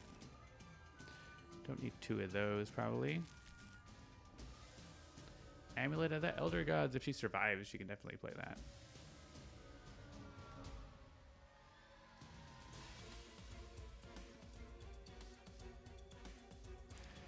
Guess it's Heedless Slash. I want to keep that planar banishment for any emergencies. Oh no, she discarded Scatter Slaughter. Anyways. Damn it. Well, because she just does that at the end of her turn, and I totally forgot that. So there's really nothing we could have done about that. Except try to have... We could have had Nightmist over here for Mist Binding in this battle zone. Not Aeon Assault. Oh, right. What? Nightmist isn't here.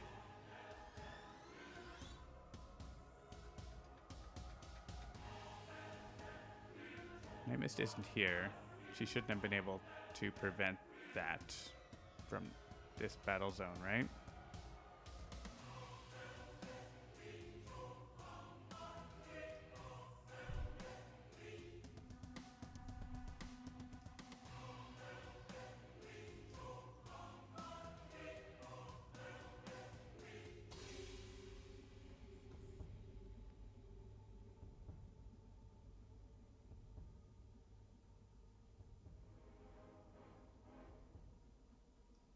Start phase to play card phase. Right? It just didn't play a card, but also didn't say anything about it.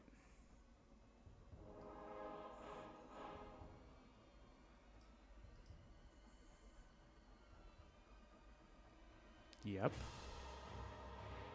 And it didn't play a card on the other phase, which was correct.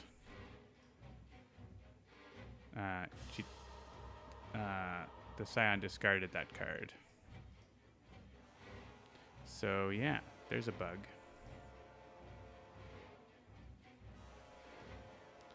And it's interesting because this all says that it should be playing a card. And then it didn't.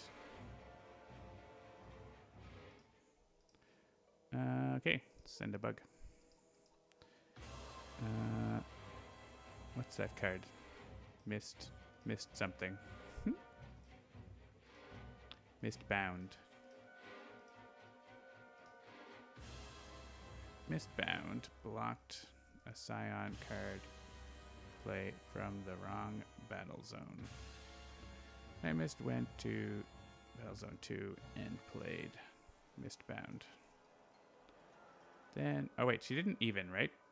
Like, she didn't even do that. Nightmist was in battle zone 1 and played Mistbound on the Scion deck. We rewound and didn't actually do that. It correctly did not play a card in battle zone 1. However, the Scion deck did not play a card. Battle zone 2. It should have. I mean, I'll take it, but cards and effects in one battle zone may not affect cards in the other battle zone. So in battle zone 2, second battle zone does not know about Mistbound. And cannot be affected by Mistbound. Even if I wasn't even expecting that, right? I could be wrong about this, but I'm pretty sure this is the deck. The deck is not actually in both zones. King Banhammer. How it works is the OblivAeon deck and the Scion deck and the Aeon Men deck are like outside of the battle zones, and the battle zones can see them if a card from them is in the battle zone. It's pretty weird, but that's sort of how it works. And so that causes weird effect, because there's weird things that can happen, right? Like OblivAeon can play a card from the second battle zone into the first battle zone, like his ongoings or Aeon Men. And so things need to work that way for those reasons. Basically, in the second battle zone, there's nothing as far as the game should know about an effect that's happening in the first battle zone. That's not a thing. Like, it's just not seen. It's like another game of Sentinels is the idea. It should be. It's obviously not. And that's why we sometimes have a bug like that.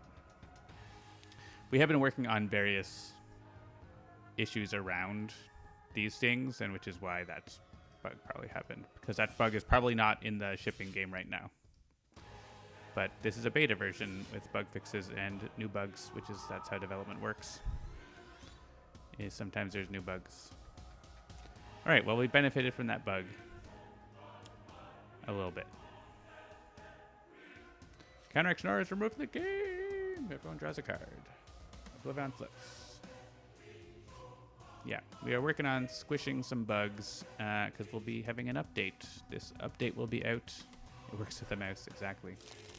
Will be coming out next week, so we want it to be even more bug-free than before. All right. This is his end of turn damage. No, this is his flip damage. So I'm okay that Dark Visionary doesn't take damage here. Also, did he move when he flipped, I guess? Or did the shield move him? It's gone. Some of the shields make him move.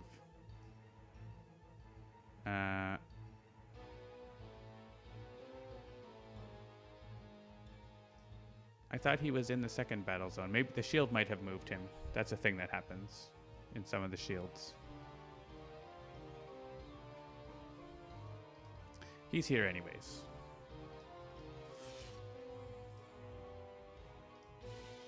I mean, these are all just happening.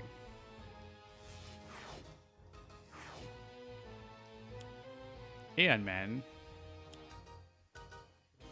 Alright, now we're here with OblivAeon in the first battle. Oh my goodness, temporal fractures, come on.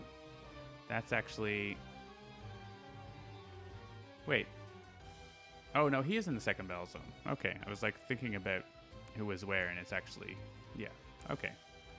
He is in the second battle zone. So Nightmist is not going to be destroyed here unless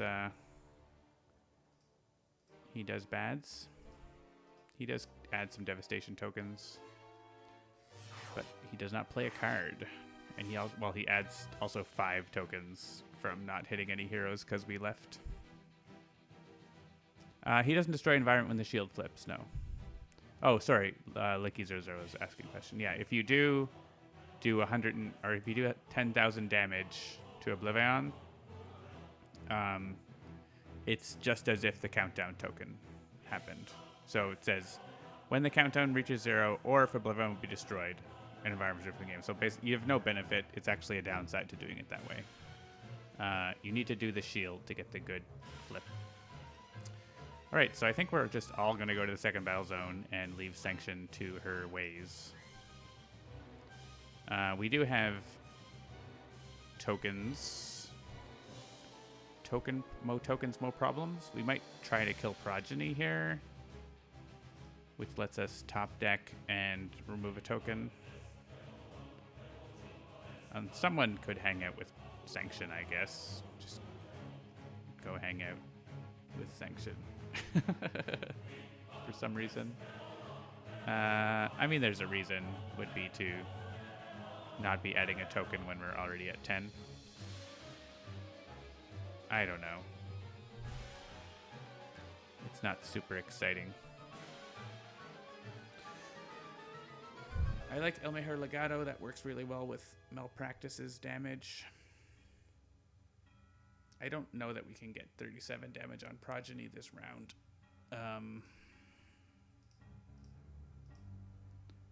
Sephiroth helps because that lets us play Chain Lightning and use Grievous Hailstorm. And 2 damage from Sephiroth, whatever. He's definitely Sephiroth. Seraph.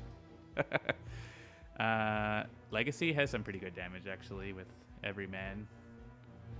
And Backfist Strike. Nightmist has... Actually, Nightmist could, like, leave and come back to get her reward.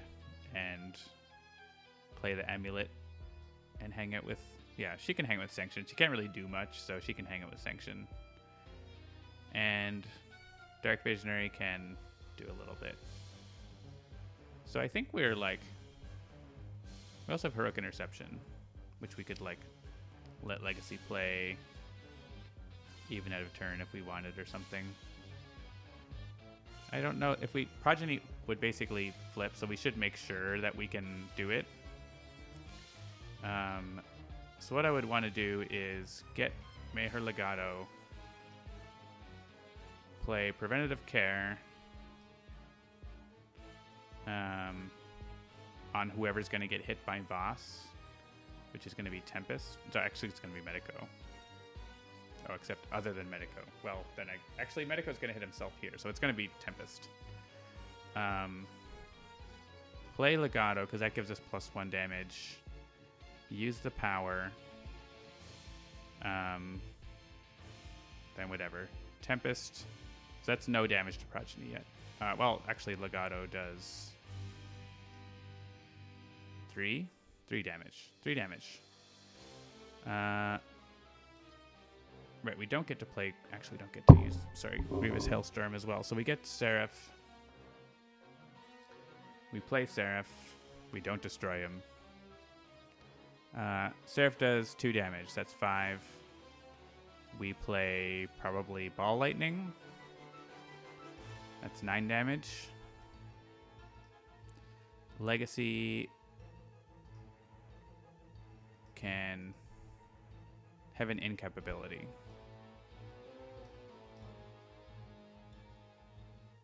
We could use Legacy. We could use that damage prevention to let Legacy play Heroic Interception for free. It's kind of an interesting idea.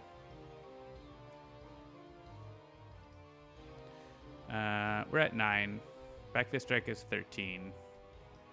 1, 2, 3, 4, 5, 6, 7, 8 damage from every man.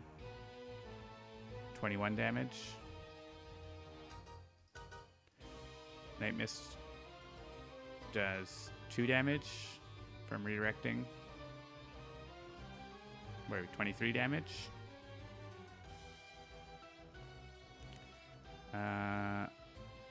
We have a Mind Spike, 26 damage.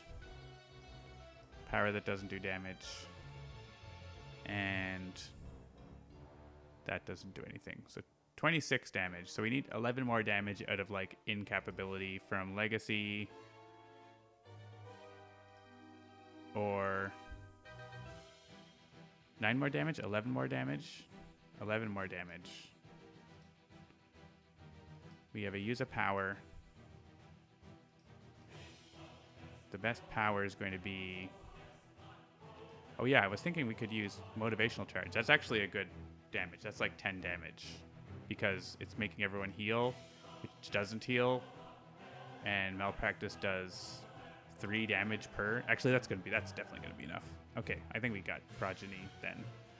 So with that was what I was thinking about. It's like I forgot about that.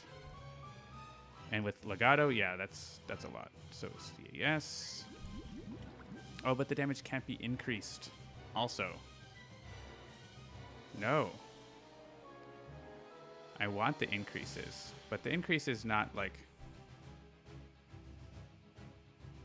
This increase happens. I just don't get to double up on the increases. So it's fine to have experimental medicine, I think. But I don't get 3 per, only 2. I think we go after Progeny. I think we can make it work. I'm using a power. Right. Oh, I actually wanted to play Preventative Care. We pick... What? Oh, everyone's in the first battle zone. They got moved. It's like, choose one of these villain targets to prevent their damage. Alright, I guess I'm not doing that. Also, everyone, it's going to be too slow. Right? Everyone's coming in one at a time, and so motivational charge doesn't work the way I want.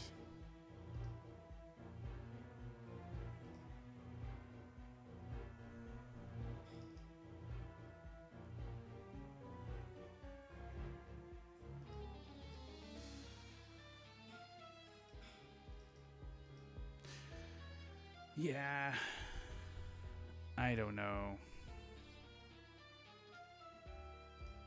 I think we still punch Progeny, though. We have irreducible damage, so if he flips, he flips. I think we do let Legacy play Heroic Interception. Well, then that's so many tokens, though. No, it's not good. Yeah, move to second battle zone. Everyone move to second battle zone. We're getting Seraph back. If I had... actually, we can let Legacy use a power again. Yeah, that's going to actually help a bit. I don't want to use that. I'm going to hit Progeny. I'm going to hit Seraph.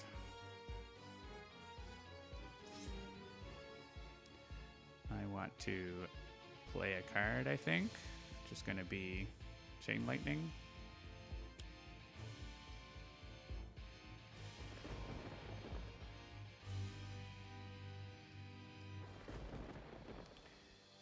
And I'm actually going to hit Tempest because I need him to be able to heal. I need all these hero targets to have room to heal, even though they can't heal. And we're hitting Legato for the same reason. Why would you ever hit a hero target? Which is also why I can't play Heroic Interception. Well, actually, I still play Heroic Interception. I'm probably not going to play it. I don't really want that objective. What could I use? I could use my own power to play Motivational Charge. And then use Motivational Charge. I have Legacy Ring as well. I have so many good things. I could just play Legacy Ring. Play Motivational Charge. Use both of my powers. Okay.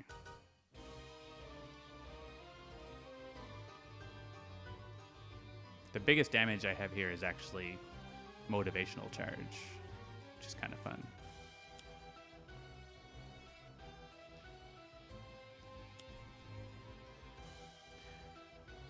Because does this.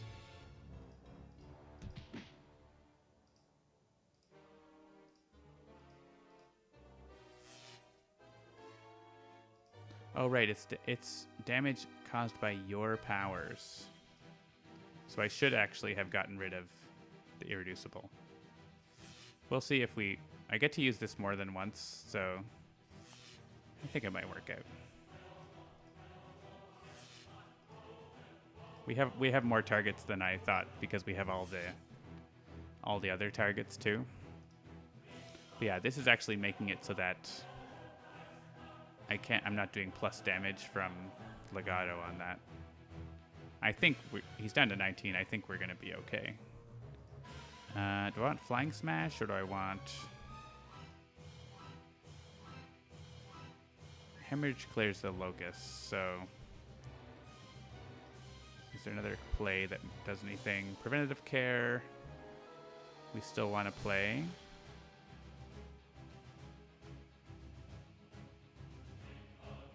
We've already used up the healing here. I guess I could go back and choose, like... I can do more damage with Intensive Care, right, if I do it the other way. Let's go back to use a power and use the other way. Let Medico play a card. Play Preventative Care to protect Tempest from the big hit from boss, which is going to be like 20 or 11 damage. Intensive Care. Actually, we did need him to hit himself too, so that's good. So yeah, we can say like every man gains HP, so he actually will get one. Then we do 3 damage. Oh, then we reduced every man's damage. I don't know that we want that. Sorry. Let's go back.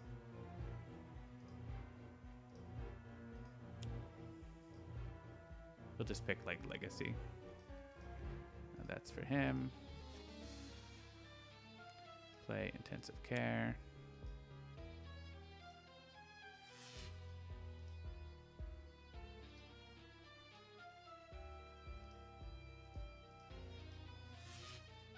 Sure, that's fine. Metabutt. Check out that Metabutt.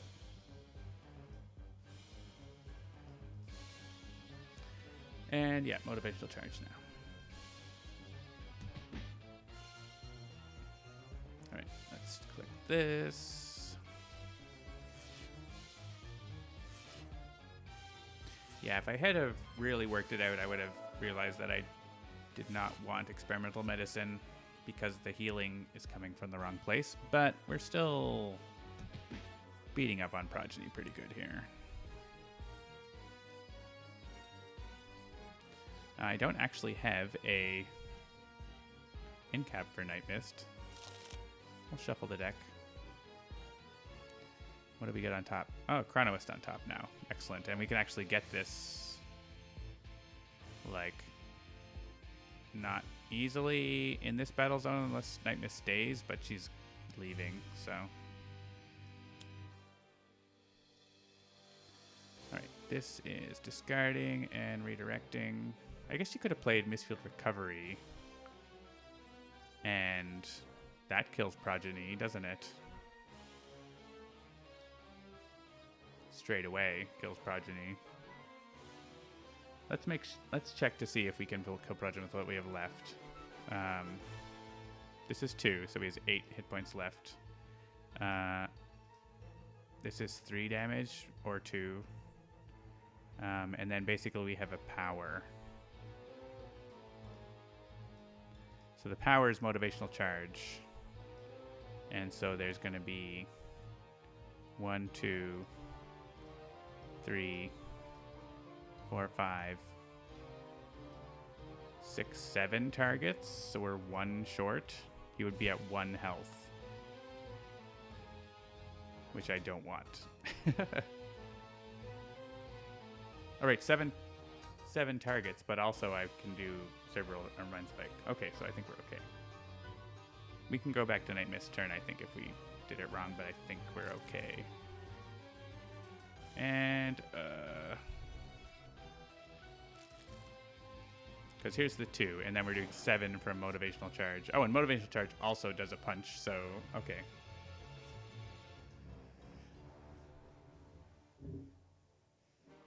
See you later, Take Walker. And yeah, we're going to leave so we don't get a token over there. And we have Amulet of the Elder Gods. Nightmist gets like a whole hit point. Hey, there was Aeon Assault, right? She got 2 hit points. Is that what it says? Oh, because we're Phosphorescent Chamber. Nice. And we don't need to move back. We want to stay here. And we don't want to, but we will. And yes, Visionary will come over because Visionary needs to allow Legacy to use a power. And it is Motivational Charge. We'll take the Nemesis boost. And we're actually not hitting Progeny with all of these, but with 5 of them. 9 tokens, but we all get to top deck a card. I guess the order mattered for that, but it didn't really matter that much, because whatever. Because we're top decking Medico and stuff, right? So let's top deck Legacy. Hey, Fortitude, sure. Tempest is pretty safe. Lightning Slash. We're damaging OblivAeon now. Oh, Psychic Maelstrom, sure. Regeneration. Interesting. And yeah, he's immune to damage, so I can't actually hit him.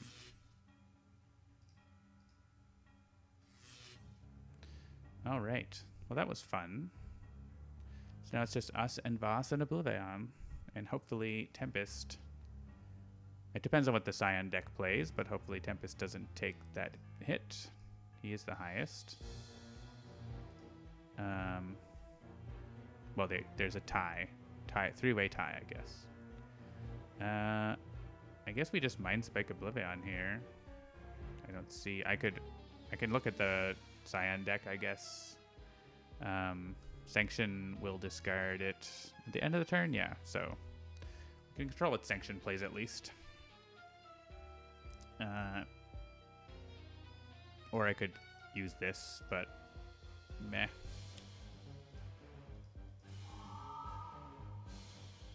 It might save us some hit points. It might not. I guess we could reveal Silver Gulch, but I think the Sand deck is probably more important. Well, I think it's going to be Ren, Minds, and Souls on top. Just going to put that out there.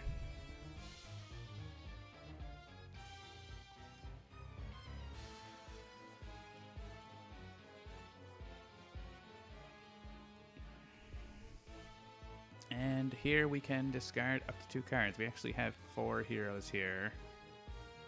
So we could get this. We have a lot of cards. Yeah. Let's do that. Tempest. Can definitely, I don't need a lot of flash flooding. Electrical Storm is like, okay. Medico. Won't need the Bloodsworn Exhibition.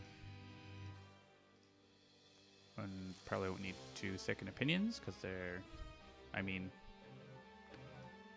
I guess I didn't need another Experimental Medicine, so actually I have lots of things I could discard for Medico. Legacy has 7 cards. Surge of Strength. Yeah, I have like good damage prevention combos here for the 3rd phase if Legacy makes it that far, so I think Surge of Strength is a weaker link, and maybe Flying Smash, because we're mostly just going to focus OblivAeon here. And the Visionary can discard that Mass Levitation. We did it! Draw card needs a power. We already used a power. Medico actually healed, so he's the highest. No, our plan. Do we discard a card to destroy this? Or do we keep it to heal more?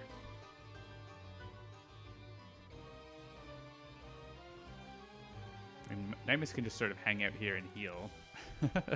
It also increases the damage. So Sanction's going to play Rend Minds and Souls, which means Nightmist kind of has to redirect it or she'll lose her amulet. Actually, she won't lose it. She could destroy Primordial Boon, potentially. But with that +1, this 3 damage becomes 4 and kills Nightmist. So I think we do want to discard for this. After all.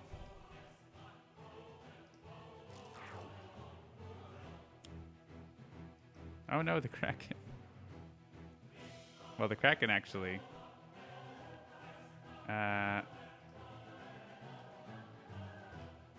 Is this? Oh, right. This is end of turn regeneration.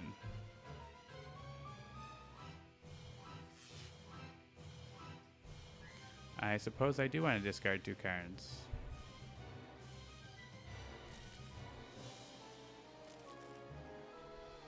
Sanction's gonna heal, but not all the way.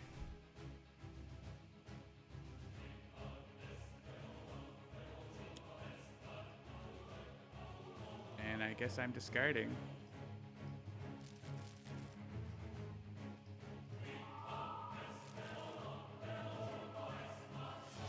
But 1.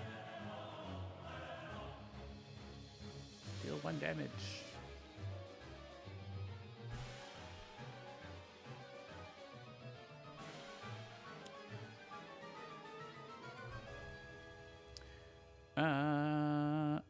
Oh yeah, here's free discarding. We already discarded all our cards, but it's not like we care about this though, do we? It's like the most awkward regeneration top deck. Oh no, this is using up preventative care. Oh well. Maybe I should have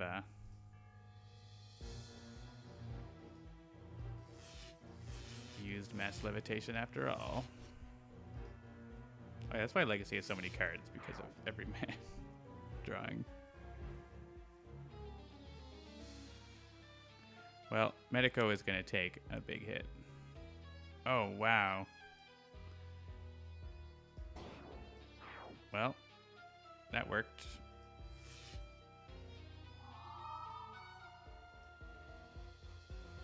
I can't regenerate. Gotta deal damage.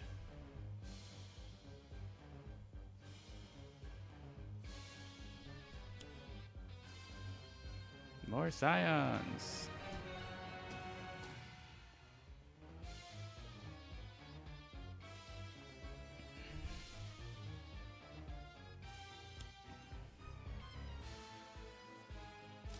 More Aeon Men. For a little while.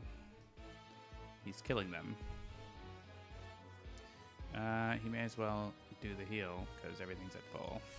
Well, not everything, but back to 10 tokens, and everyone's gonna survive, so that's fine.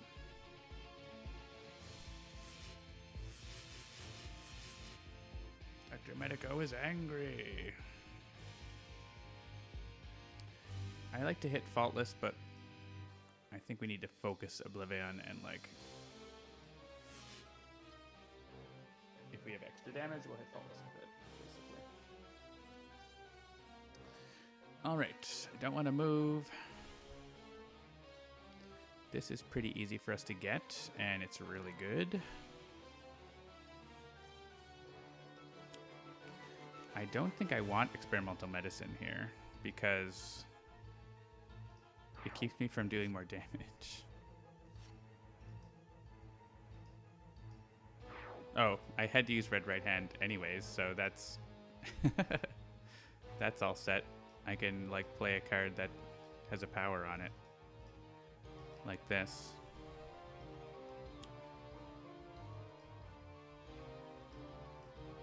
Can Medico heal? I would like Medico to heal. I think he's prevented. But yeah, get a damage boost.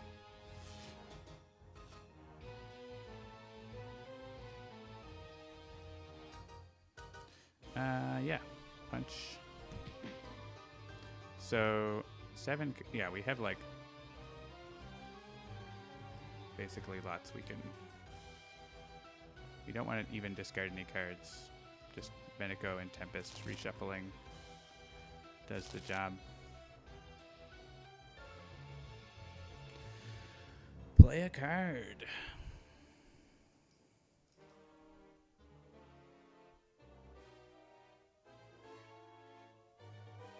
Each hero character card may regain 2 HP. Or use a power.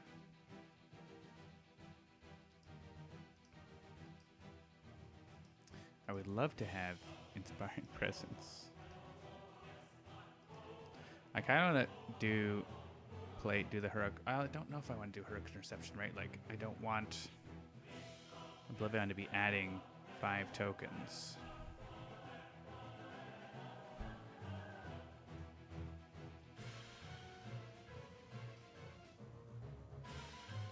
This makes each hero character card regain 1.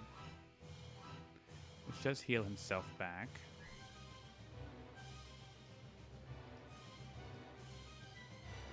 Could play, like, Prescription Strength and give a damage boost to... I would love to... I guess I would do it to myself on Legacy's turn. Right? Right?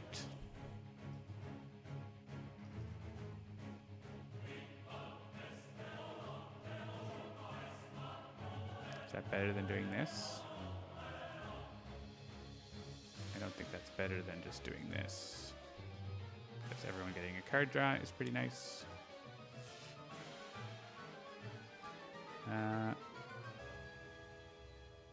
Yeah, this is someone regaining HP, but it doesn't actually happen. Hey, Bloodsworn. Hey, Inspiring Presence. Excellent. Actually healed. Actually healed. How are we doing environment-wise? There are 2 more set-aside environments. Just Champion Studios has been destroyed. Alright, now we can let someone else play a card. I think it's going to be Inspiring Presence because, well, we could actually heal, I guess. There's that. That has value, actually healing. I could play it on Tempest's Incap, maybe. We have Building a King showing up here. We don't have a lot of equipment around, like, available, so I'm not really prioritizing that. So I think I'm going to play that on Tempest's Incap phase so that we get more benefit from it. So maybe we set up Legacy to start with lead from the front next evolution for like any non-token based damage. Potentially, oh, Twist the Ether on OblivAeon with that is really good. Because you just say Legacy is immune to energy or whatever is the most common damage type, like from boss and stuff. Yeah. All right. So definitely need Legacy to start setting up his combo. So lead from the front is always useful because it's optional.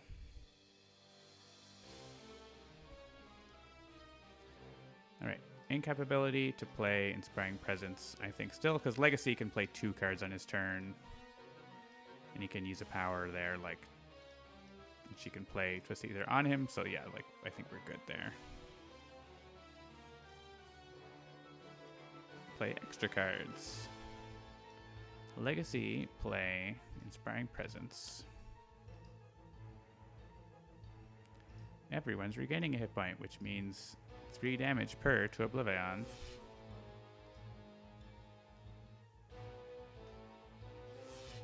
Yeah, this is why I wanted to get rid of that ongoing, because it prevents damage increases for Medico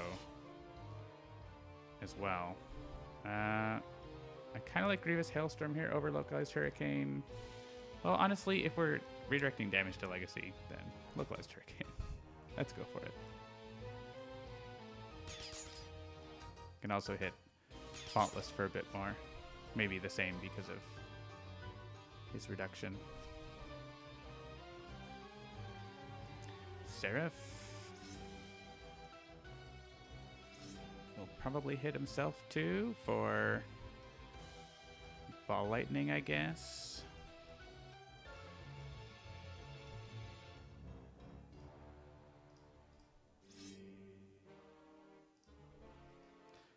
And I can start playing another power next turn, I guess.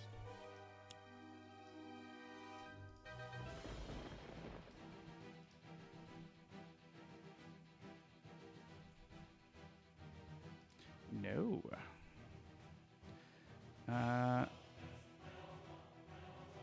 Probably use an incapability to play a card. So I guess I can just play Next Illusion on my play phase. So maybe I could take on this objective just to have it, unless there's something else that we could have. We were gonna play Prescription Strength and give a +1 to Medico. That seems good. We can do it now.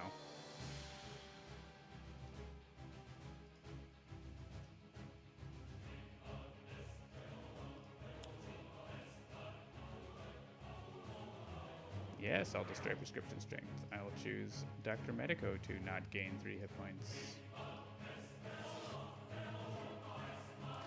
Finish the Silent One with 125 hit points. That's too many hit points, I have to say. So we're going to use Motivational Charge and Next Evolution. Next Evolution is going to be Energy. And then Visionary is going to twist the Ether on OblivAeon so that he normally deals energy damage, but he also does other damage with his cards, so.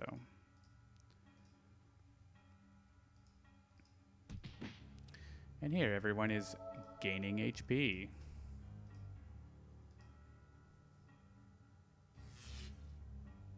I guess, like, we could literally take out... Oh, Faultless has a -1 on this, so, yeah. We're focusing OblivAeon here. Faultless is, like, great, but I don't want to, like, be spending all my time on that. All right, are we... We don't have anything. Nightmist doesn't have anything to do besides draw cards.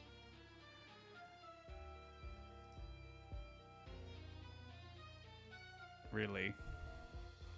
She can take on Building a King. Maybe she'll get it.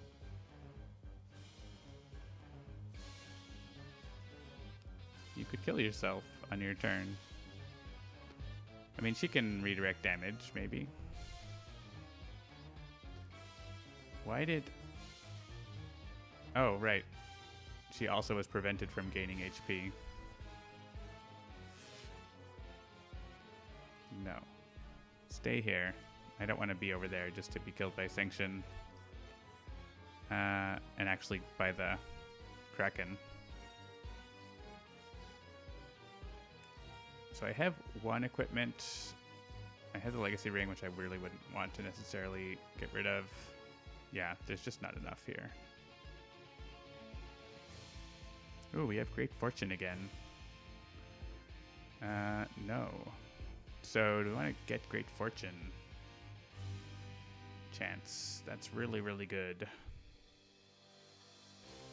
I want to play Twist the Ether on OblivAeon, ideally. Faultless is going to be going after Medico for little damage. It's not too bad. Makes us deal self-damage as well, which is annoying. He's going after Tempest, but we can redirect it to Legacy, who's immune.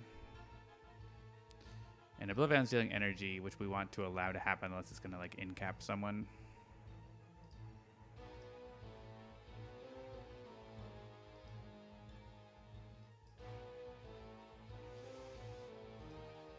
I do have suggestion. I could suggest Temporal Fractures. How about not?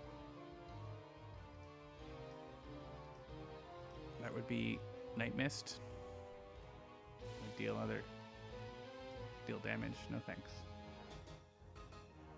Could suggest a Scion card, but that's going to be for the first Scion. Yeah, you need to allow... He only needs to hit one hero, so we can prevent most of the damage. But, which is nice. And then I can, like, use it for his other damages that are, like, Sonic or Infernal or Melee. So that he doesn't damage anyone. So I'm definitely playing Twist the Ether. I could have Legacy, like, use a power here for lots of damage. That's pretty solid. But taking Great Fortune, right? It's real good.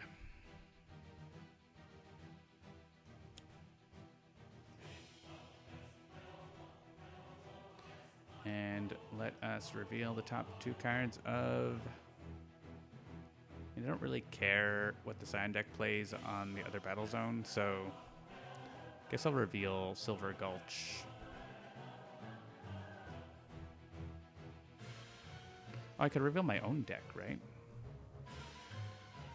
Oh, but this shuffles the deck, so it doesn't work. Doesn't work. Let's reveal Silver Gulch. Yeah, like, I probably don't want Tyler Hayes to kill Nightmist, for example. Lost in the Past is fine.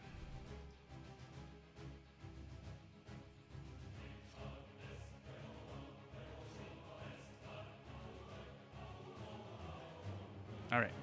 I think it's probably a one-shot. I guess it could be ongoing limited. There's a lot. 28 cards. 3,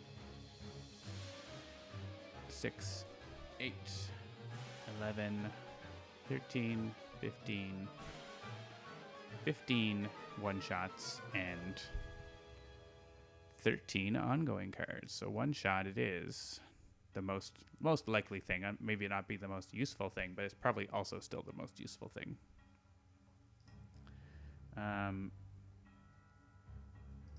So whether it's Suggestion or Precognition. I mean, Suggestion is good because I can just, like, make sure that... Oh, sorry. I'm up in this. Sanction plays, like, something that doesn't do anything. Oh, she could also get her to take Faultless away. That's interesting.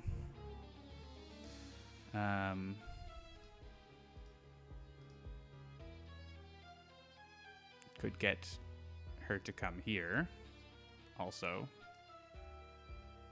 But that just adds another Scion, right? So we don't necessarily want that. Or just have her, like, do nothing by playing one of those cards. So I like Suggestion because then it doesn't move OblivAeon or things like that, which are bad for us. So there's less chance of that happening. And it was not going, so whatever.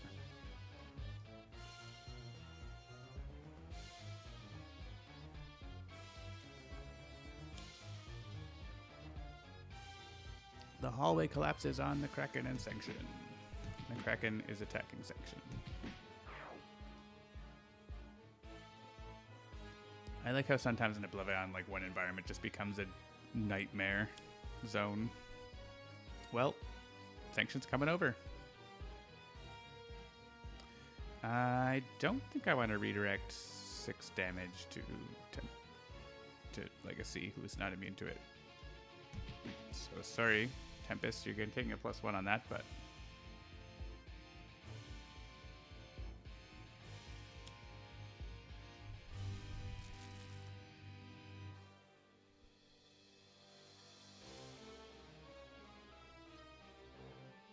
all right, and this is actually 3 damage for most of the heroes.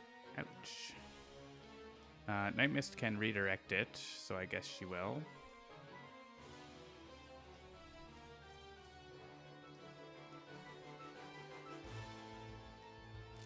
Now it's a party. And I guess it's to OblivAeon. We probably could have flipped Faultless. Like, we did a lot of damage that round. A lot of damage. Oh yeah, someone cannot gain hit points.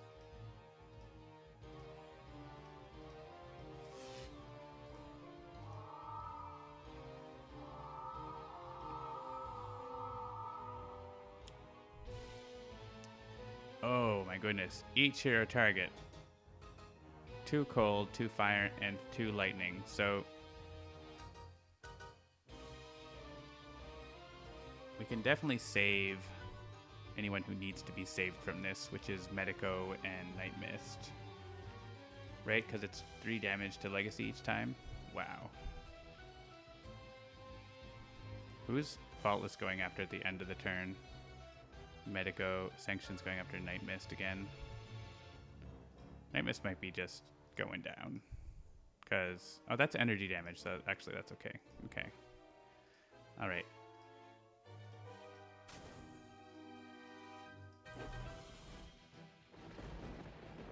Next turn might be the time for Heroic Interception, and then Legacy just remaining not immune to damage. He can be immune to melee damage or something, so he doesn't take damage from that. But yeah, this is actually also killing Tempest.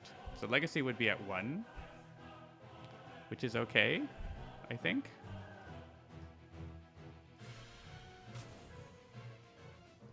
I mean, actually, I don't have to redirect all the damages. I just did for... oh, right. Oh, yeah. Every time he takes damage, he heals someone. So he actually can heal Legacy up a little bit. Right. Let's do Nightmist here. It's interesting. I mean, Legacy is not going to go down here, so we may as well choose him.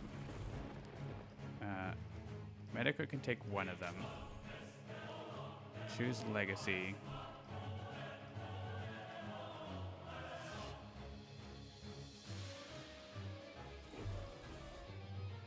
Choose Legacy.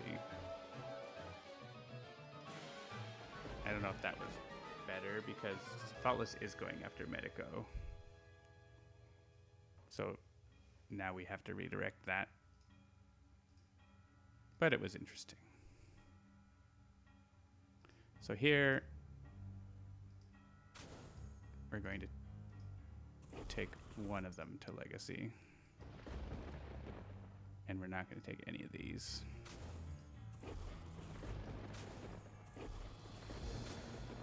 It's kind of a crazy sequence.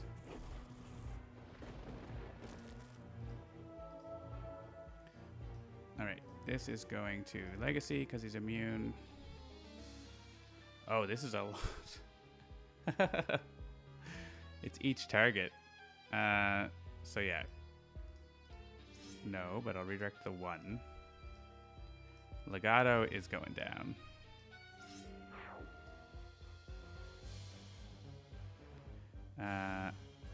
Yes, the 3, but not the 1. I mean, yes, the 1. He just doesn't take it. Yes, the energy damage. And sure, Faultless can take the psychic damage.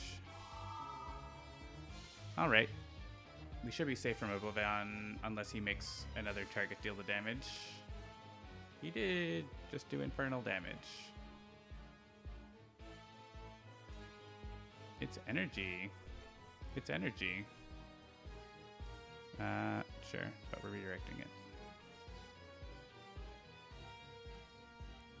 Alright, Legacy doesn't have enough health to take this, but we can... Is it... If no damage dealt to heroes this way, so... The only hero who has enough health to take it without dying is Visionary, so she's going to take it.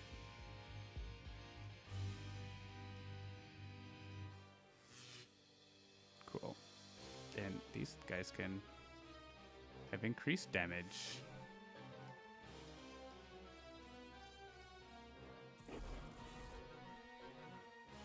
And everyone else is energy, reduce, yes. All right, I don't know if that was the best way to do it, but we all survived, and he didn't get to 12 tokens. Oh, but of course, there's a new Scion over there because Sanction moved. When this card's destroyed, remove 5 tokens from the card. That is tempting. Alright. But we're staying here and fighting it out. Alright. So I think this is the turn where we basically, on Legacy's turn, we use Next Evolution to go melee, lead from the front, Rook Interception.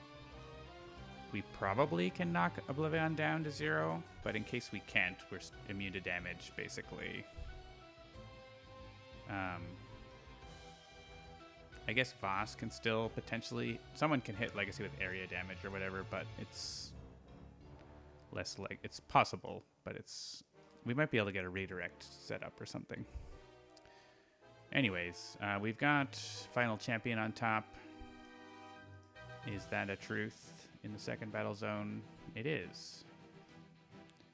And we want Cursor. I mean, sure.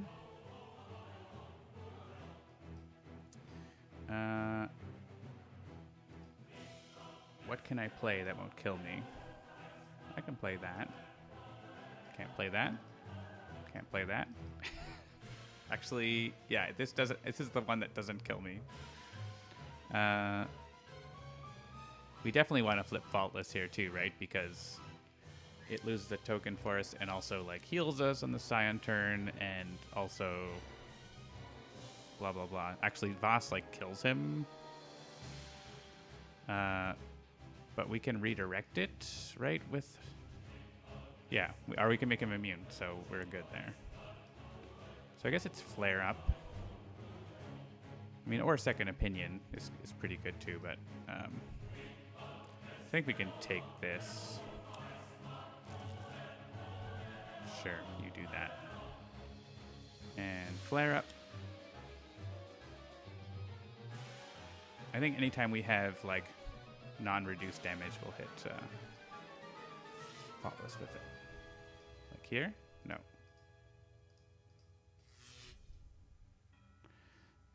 One other hero target regains HP. I'm going to say... I don't know.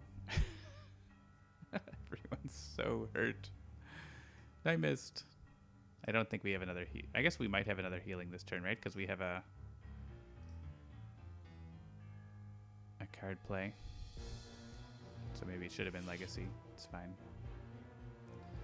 Do I want to use this? I mean, this is so much damage. We're not able to heal, but it's so much damage. It's still so much damage this round, so...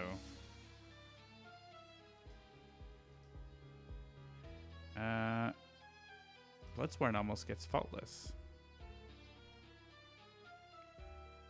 Play a card.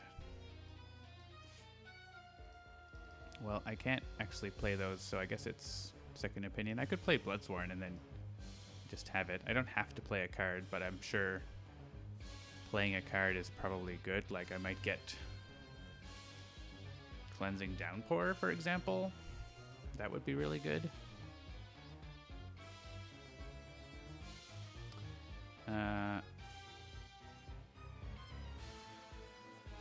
So yeah, let's just play this. And Tempest can draw cards. I draw Shielding Winds, Reclaim from the Deep, and that. Okay.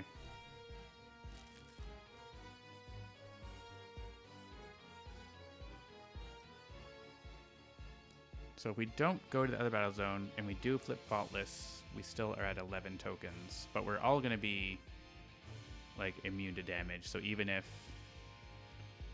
OblivAeon blows up, it's okay. I guess I take the last wager. I don't know. I could probably do better. I'm sure I could do better than that. I don't know if we have another one that's about discarding. Not right now.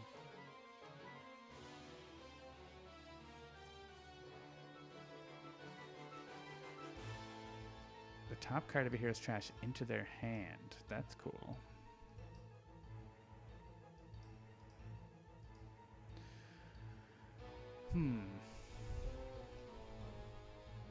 Yeah, I have Hurricane. I don't really have a one-shot that I want to play or anything. I could draw. Like, if I draw into the healing power, Cleansing Downpour, that's really good. Does anyone have a card play that... Oh man, Nightmist has no cards. I could get Nightmist a card draw, I guess. I don't even know what she's doing. Actually, I can't give out a card draw, can I? I can only do my own card draws. And I already played my card. I guess I could play the card that lets me draw by doing this. I don't know. Not excited about these options, I guess is what I'm saying. Reclaim from the Deep gets me it as well. I don't get to play it this turn though, right? In any case. And we don't have any top decking things, so it's more about what we'll draw next time. You know what? Nightmist would love to get into her hand. Oh, it's the top card. I want her to get this card. What's the top card of anyone's trash? The Everyman. You know what? I'll just go with that, unless someone else has a better option.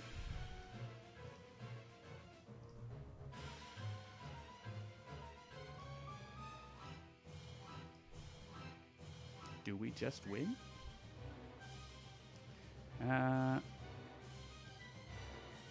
Does Shielding Winds do anything? Does Subwave Inducer do anything? It's so slow. Lost in the Past really doesn't do anything. It's never going to happen with 5 cards to discard, really, so... Shielding Winds might do something. Reclaim from the Deep might do something. We could let Nightmist get her card and maybe play it with Great Fortune? Sure. Let's get rewards back anyways. That's handy. Let's get card draw. Maybe? No, I'm just going to skip and draw the next card. Do I have rewards? No. Let's get Mistfield Recovery. And skip.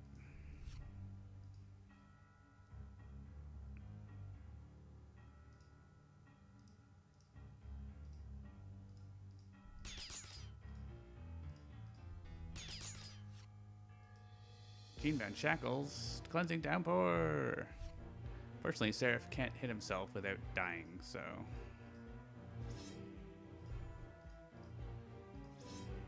we cannot benefit from that. But Faultless is down to 3, so... no. What does Legacy want to do? Legacy could let Nightmist draw that card and then gain 10 hit points. Except she wouldn't gain 10 hit points because of Medico, so it's just 10 damage, which is still okay. Actually it's 10 instances of damage, so it's quite good with Medico. Actually, only the first we'd like combine it in the game, but it is like for each card, each 2 cards, so she will heal like 9 off of it. That is her entire turn, but I'm kind of okay with that. I was hoping to like draw a card to let people draw. Let's just let her draw that. I'd rather her get out of 1 HP.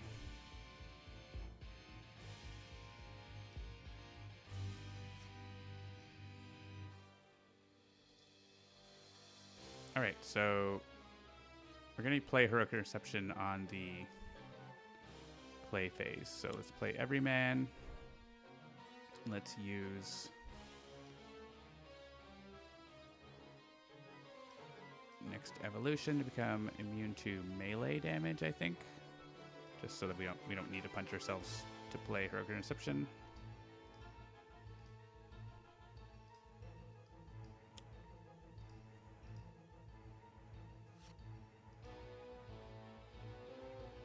And we have 5 damage, which is 7 damage. I guess Nightmist can switch her objective if we wanted. She could actually heal more if she goes to the other battle zone, but I'm fine to not do that. How are we for equipments now? Probably the same. We got Gene-bound Shackles, and we got Elemental Subwave. That's 2. We got Amulet, which we could get rid of in a pinch, I guess. And Nightmist might draw another one, except she won't because she's going to play this. So we still only have 3. Well, we have the Legacy Ring, but I feel like that's not worth destroying for this. Seems to be doing pretty good. I think we just shuffled the mission deck. We could trade Building a King with Great Fortune, actually. Except we won't have a card in our hand. So that doesn't work. There are no other objectives around.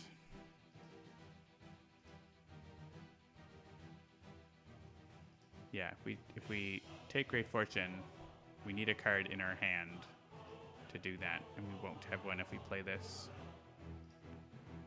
And if she had a card play, she can have a hero use a power. Here you can use a power, and that can be Legacy, lets her play this. So actually that's good. So let's trade this. Because we're actually immune to damage now, so thanks to Legacy, so we're safe to like do damage to ourselves. So actually I didn't need to do all that. I could have just done it. I forgot that we had that ability, or I didn't really put it all together. No HP gain for you.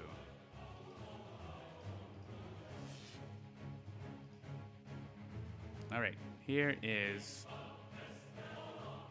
Great Fortune for Nightmist. We have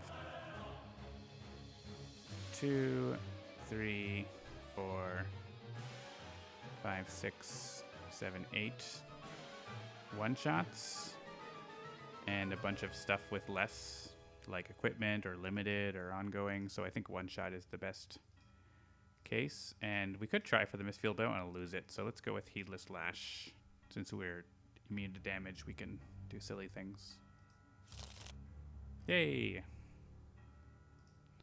Alright, this is just going to... Well, we can play Heatless Slash first, I guess, because why not? I do myself 4 damage.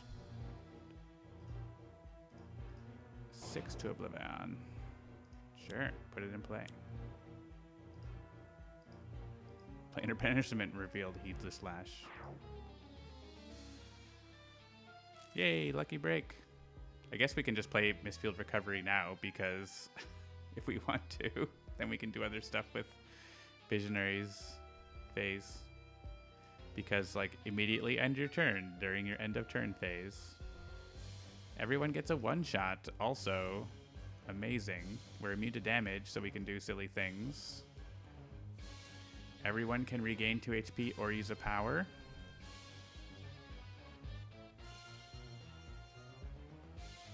That seems good. Play Lightning Slash. Play Chain Lightning. Play Back Fist Strike or Thok.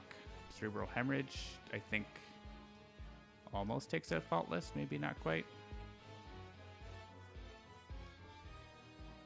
I don't know if there's any ordering.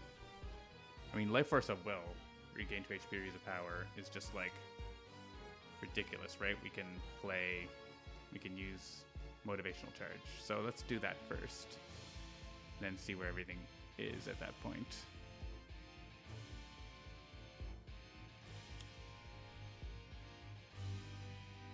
Also, we're going to, like, instead of using a power, we can regain 2 HP. So let's use the power first, and then we can actually get some proper healing. Right, that's the 3 damage, so let's just do that.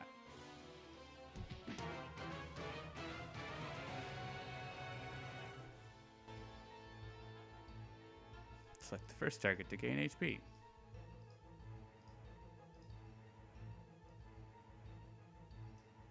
All can go to OblivAeon. Yeah, I think we might be flipping OblivAeon this turn. So this is gain 2 HP or use a power. We could use Astral Premonition. I don't know how useful that is here.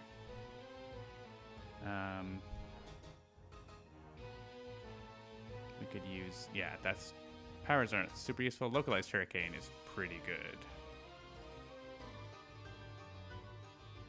I think that's the power we're using here. Even at low hit points. Oh, don't destroy a card. Do that.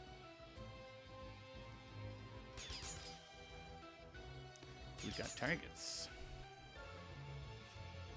We can draw lots of cards. And these can regain hit points.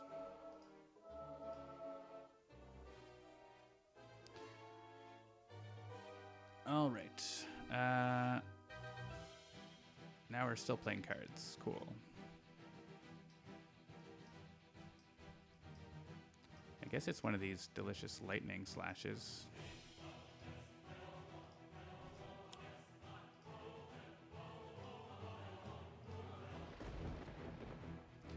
And yeah, OblivAeon, when he flips, we draw a card. X tokens are removed, so he's down to a safe number. Countdown is moved to 6. Shuffles the trash to the deck and turns to the next page. He leaves because he's afraid of us, and he adds a token.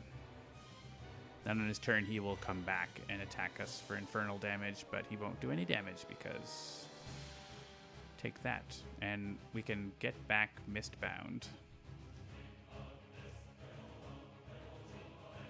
So if we do that here, we won't be able to, like... I don't know if we have a way to recover it from our trash, actually, so... what's the Visionary playing? Hemorrhage, I guess.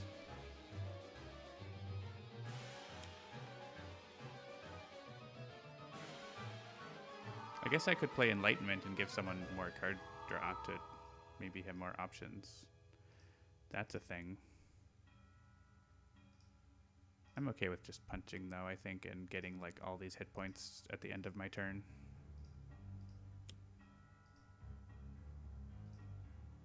And OblivAeon's not actually gonna be dead just yet.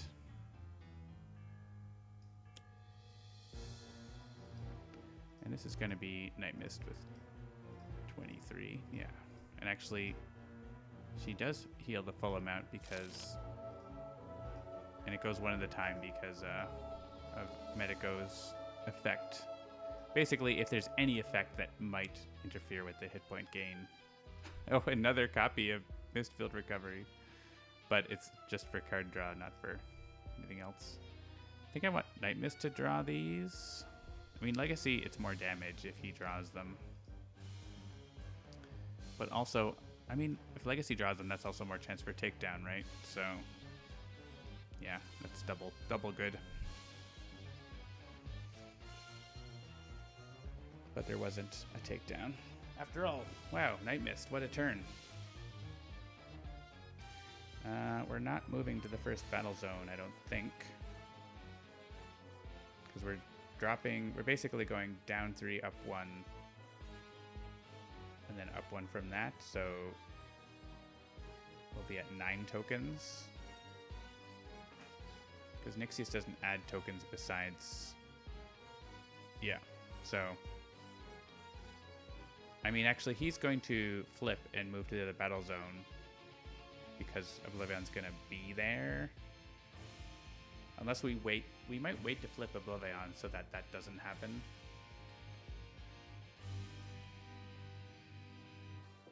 Because whenever we damage him on this battle zone, on this side, he adds a token, and that's really annoying. So I don't want that to happen. So we can choose to not flip OblivAeon until Faultless lets us use powers, I think. I think that's probably better. So I guess we could... Visionary could just go and spare the token, but she won't be immune to damage over there, so maybe that's not the safest thing. I could rest the mind on the Kraken. But yeah. So what are we doing? I don't want to play Demoralization in case Nixius does come over and that just automatically gives him a token.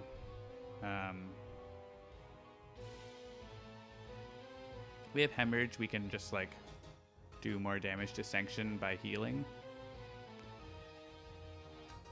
Is like pretty okay. We didn't end up drawing Takedown or anything. We could try to draw cards. Yeah, we could play Enlightenment to try to draw more cards. That's a thing. Try to get Mistbound once again. Because as soon as we flip OblivAeon, he starts playing cards every turn that we're there.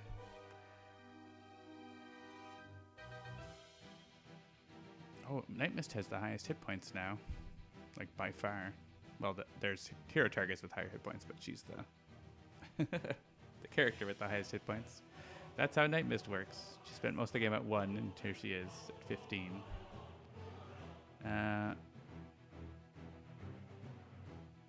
Yeah, I guess my play is Hemorrhage, and we'll just beat up Sanction, because Voss is still here, so we may as well beat up Sanction and get rid of her. So we could also like swap out, but I don't think that's smart for that reward. Let's just use good old Motivational Charge, which, you know, is a pretty basic power. Doesn't deal 40 damage or anything, does it? Yeah.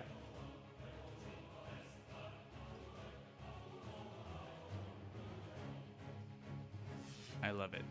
2, 3, 4, 5, 6, 7, 14 there, and the 4. So that's 18 damage from that power. It's pretty good. I accept that. If I hit OblivAeon here, the environment might kill him. Which is actually okay. As long as it's after the first battle zone. So I'm okay with that. Not kill him, but flip him. We still don't have another power for Atlantean Conduit. This is really good once we have takedown, but we don't have it in the trash yet. We may as well look at the environment. We can look at the Scion deck and see what Nixius is going to play. Because, yeah, let's do that.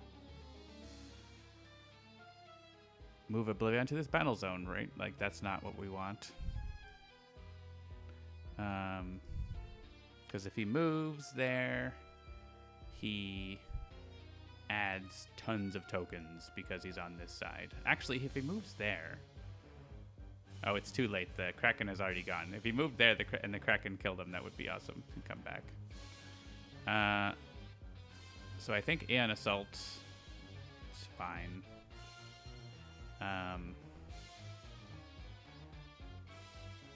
Deals Nightmist energy damage, and she is immune to damage, so... But actually, whatever. It's the other battle zone, so it just doesn't do anything, really. Alright. We have an equipment. 3 equipments in our hand now. Though G-Mount Shackles is, like, pretty sweet. 3 equipments in hand and 1 in play. So we can actually get this and take out Sanction right now. And that lets us get the cards we discarded to our hand. So I feel good about that. Okay, so Nightmist, discard that. Is she destroying the amulet? It's not really doing anything right now. I'd rather destroy that than the Legacy Ring.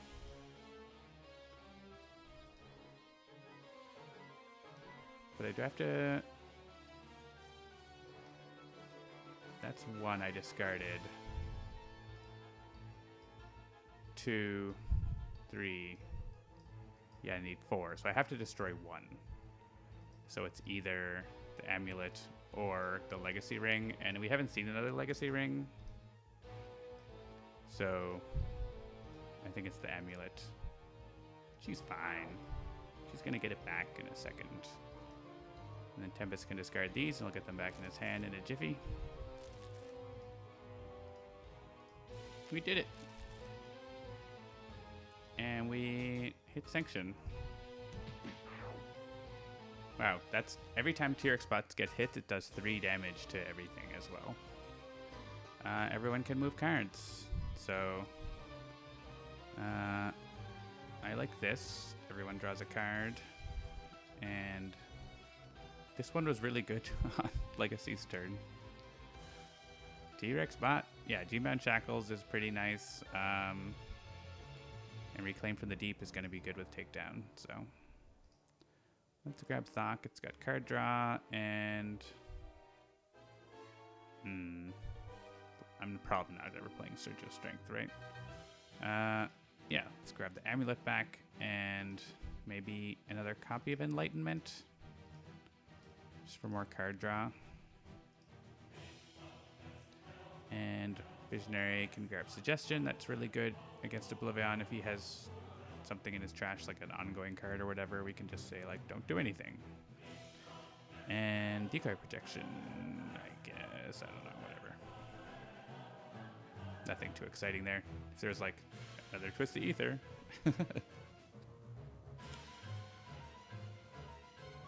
No hero cards. Fine, Leaking Room. You just do that.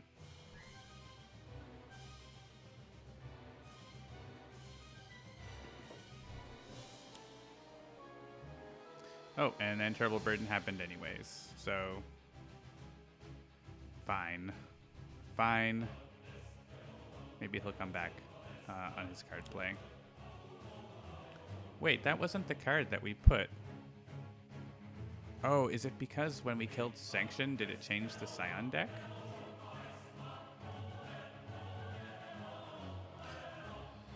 Oh, we got the T-Rex spot before. T-Rex spot just caused Sanction to discard the top card, and then we killed Sanction. So that's why we didn't get an assault. That's why. Damn it. Sanction did doing stuff. It's causing trouble for us. We're trying to manipulate the decks here. Well, it's just gone now. Hey, gain hit points. There's nothing for us to attack, though, so I guess Cyrus Hayes.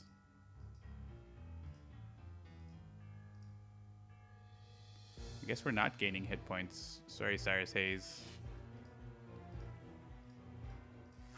But now we can actually gain hit points if we want. And this has to be Voss. Well, it doesn't have to be, but there's no point to... No one can actually take damage anyways. Cyrus Hayes brought revolvers to an OblivAeon fight. Alright, and Voss played a card that did literally nothing. Destroy environment cards, move Aeon Men, blah blah blah. No, nothing happened.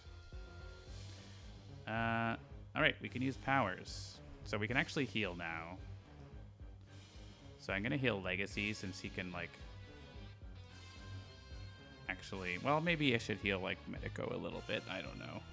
We're not always gonna be immune to damage, are we? Nightmist can draw 2 cards. That's pretty clear.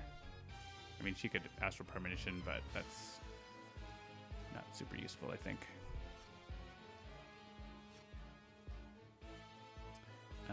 Visionary still doesn't have a useful power, so she can do her thing.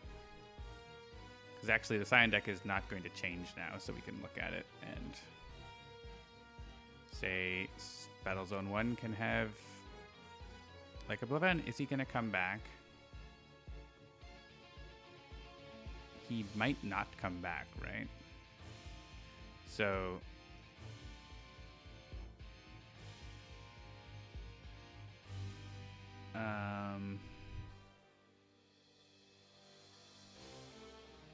This is going to go after, like, Seraph or something like that. So it's actually not so bad.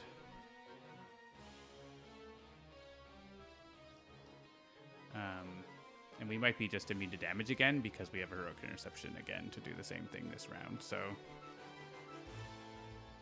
And that would just bring a Scion over and stop them from doing stuff, so... That seems fine to me for that to happen in Battle Zone 1. Right, Legacy could use Motivational Charge just for the healing, because we can actually heal from it now. There's no need for a next evolution because the only thing dealing damage is going to be OblivAeon. Well, I guess it could be... We're all immune to damage. We're all immune to damage except for melee. Well, Legacy immune to melee, and he's not immune to anything else. So it could be something like Temporal Fractures, where that could actually if it was OblivAeon, he has 2. He's not. We could make him the lowest if we actually. But if he plays that, he's not actually going to be here, right? That's the thing. If he plays it, he's not here. So it's only if he plays something that makes him move over or whatever. So I think I want the heal. I don't need another damage immunity. We could play a card as well. That's true. Could let Nightmist draw more cards. Could play Cleansing Downpour and use that. Let's do that. That's more heals for everyone.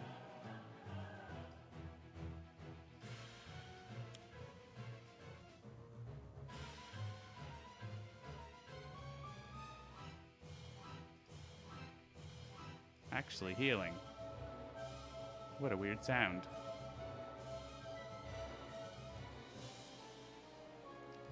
And Medico can use Universal Donor on...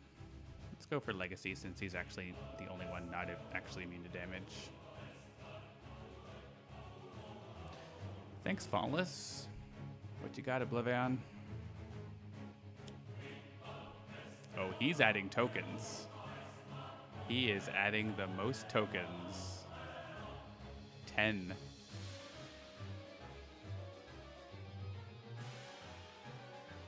Increased damage.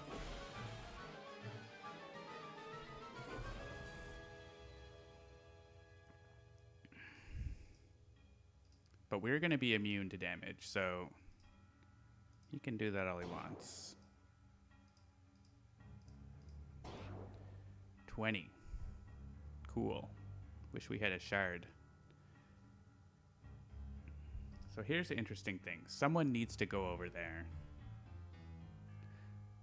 and deal with him.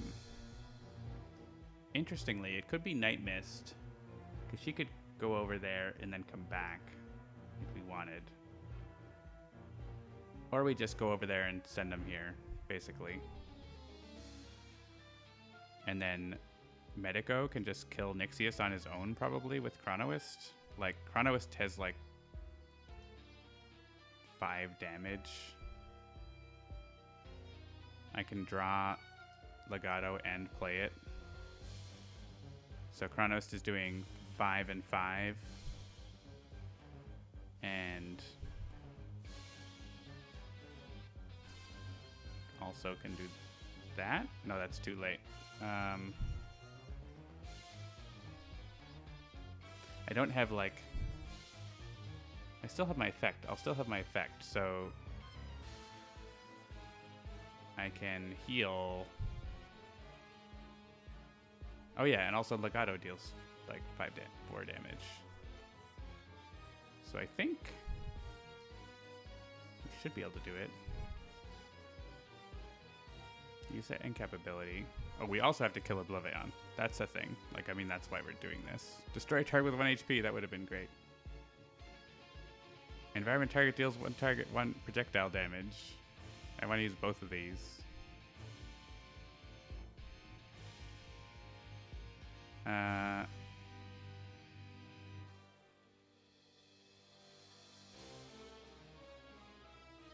want to play this to draw cards.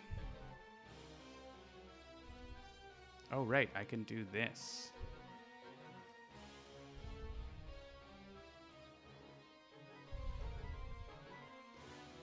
I want to use 2 damage to hit OblivAeon, so let's do this. Oh, I can't play cards because of freaking Leaking Room. No! Okay. So I can't kill Nixius also. Just with Medico, I think, because of stupid Leaking Room.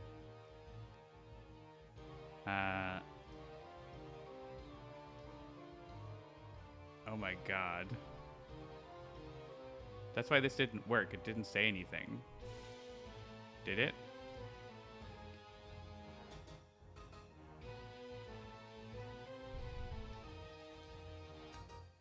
Yeah, it just was like, nope. Leaking Room. I guess I could report the thing.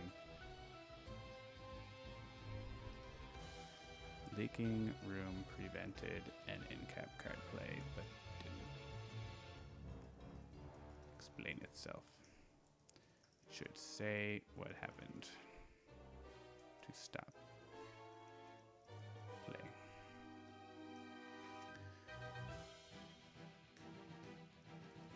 Gotta put in the secret code. Alright, I'm gonna grab a beer. This is sending.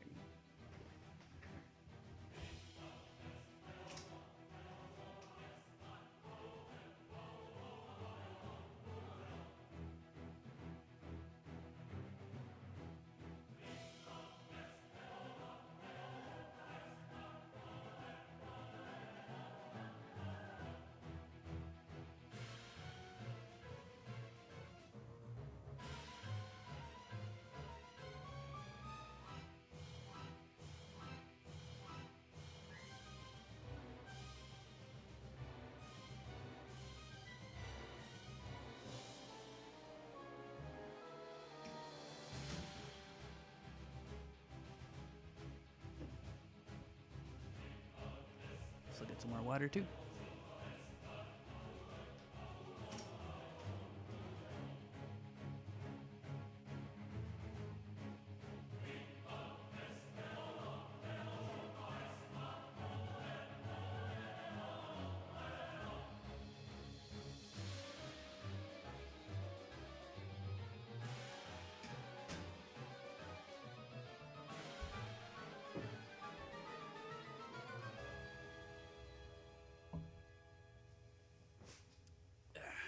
So many attachments.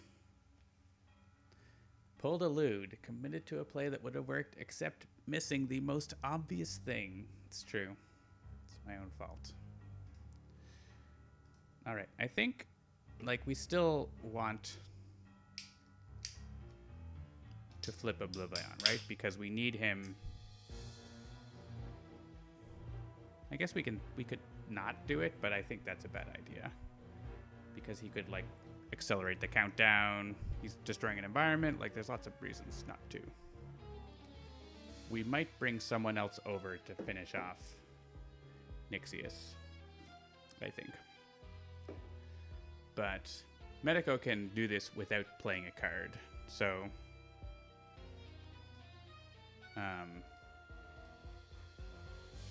because I have 3 damage from this, I have lots of damage from Chronoist. I have my power, which also deals damage. That's actually exactly 2 damage. So I think I do send this here.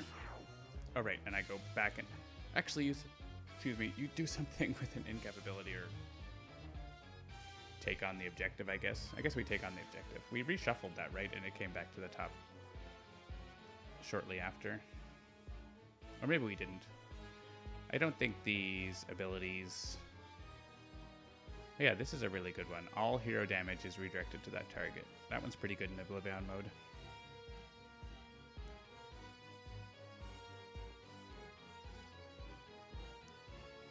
I have a dark berry sour ale now. It is nice. Not too sour, but nice and berry flavored. Raspberries and blackberries and stuff. I really should have had 1 hit point so I could choose one of these things. I'm probably not going to use Malpractice ability because there's not really much point to it here by myself in this battle zone. So let's take on the objective. Won't really do anything this turn, but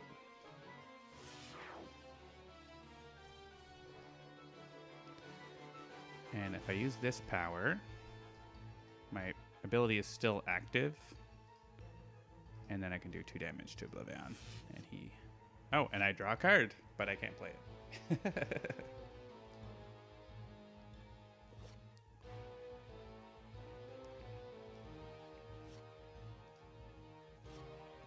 Chronos is still doing 8 damage.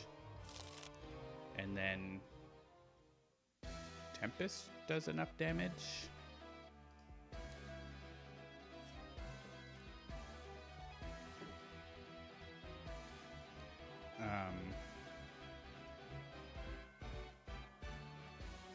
Oh, I could destroy an environment target. I can deal damage off of this. Oh, and Seraph deals damage. So between Tempest's power and Seraph, we're good. Or whatever. Discard a card. Let's for an exhibition. I guess experimental medicine I've just been not using because it doesn't work well in this setup, so yeah, Tempest needs, I think, like, we don't need to kill Nixius, but I want to kill Nixius, and so we're doing that. Form the Mechanite. So it's an interesting thing. So if I use Cleansing Downpour, then I could use Localized Hurricane to hit Seraph. Or Seraph could hit himself and then I use Localized Hurricane. Or I could use an incapability to do 1 damage.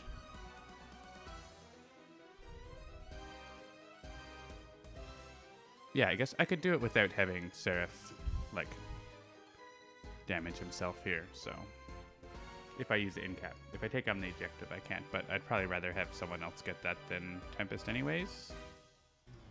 I don't know if that really matters.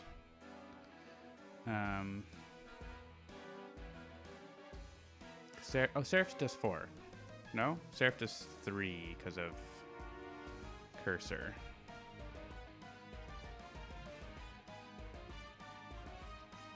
I guess if it just is 3, the Kraken kills Nixius for us.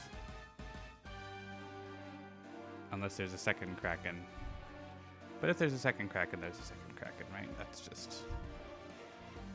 just how it is. We take the objective.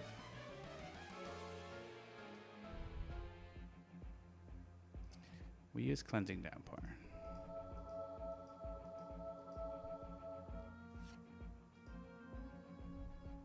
Seraph hits Nixius. It doesn't even really need to hit Nixius if the Kraken is Krakening, but the Kraken is going to help us, right? If the Kraken could die to Holy Collapse, but that would also kill Nixius. If there's, sorry, the deck. Mystical Defenses would also, like, yeah. So I think we're okay.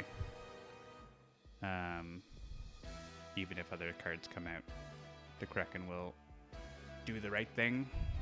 We might, if we get 2 Krakens, then we lose, like, Seraph. So maybe Seraph hits himself now anyways.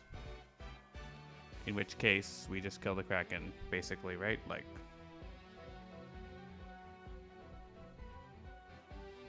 because the only thing we can do is Localized Hurricane, or we could do this, but I think Localized Hurricane is better. Just trying to work that through, so... I mean, if Seraph hits himself here, we would also, like, we would basically kill them right now.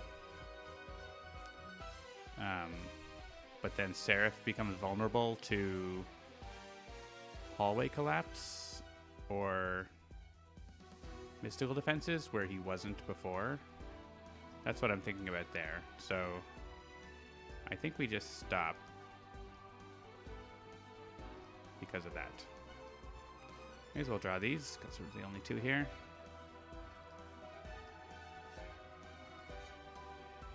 And now we wail on OblivAeon.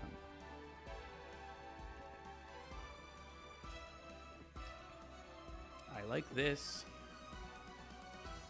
I like this a lot. This is Heroic Interception fun time.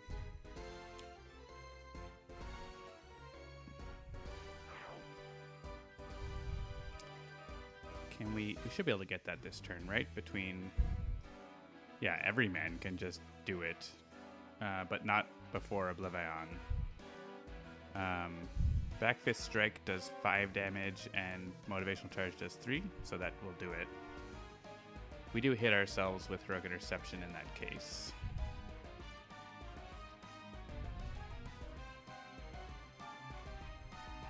Or do we? No, we flip it and then we play Heroic Interception and we don't need to use Next Evolution at all because we're just, everyone's always immune to damage.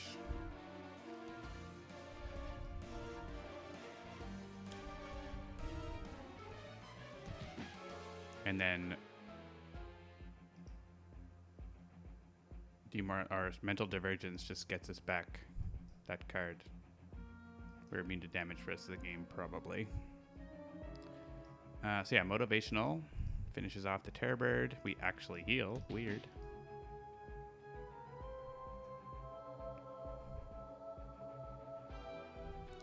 And we play a card.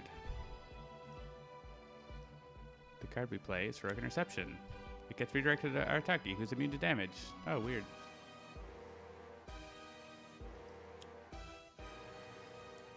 Sure, add more tokens. We need that. Oh, well, here he's adding more tokens because none of these can take damage.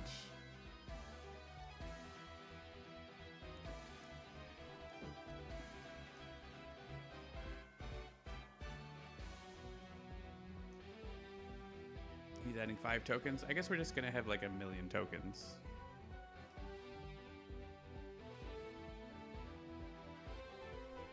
That's just going to be what's happening here.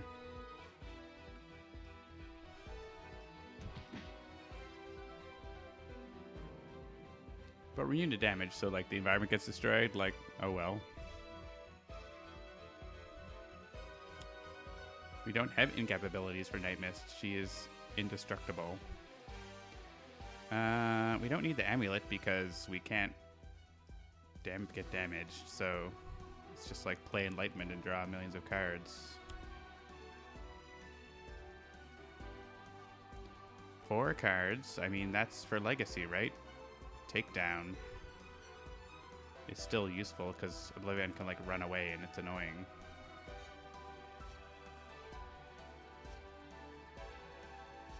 And also that's more damage, so. Hey, another Heroic Interception. If we find a Mistbound, we're gonna play it.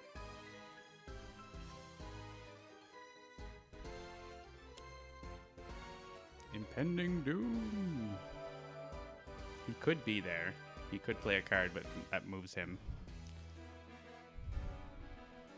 Mists of Time. Well, Nightmist is playing Enlightenment. I think. Unless we got both. Unless we got card draw here. We have Thok. That's it for card draw. I guess Visionary has... Oh, we don't have a way to like Prophetic Vision or whatever on a hero deck. Let's go on Nightmist and play Enlightenment. Mist Form. Legacy, draw 2 cards. How far are we into Legacy stack? 14 cards left. There's 2 takedowns in there. 1 in 7 chance. Let's draw another one.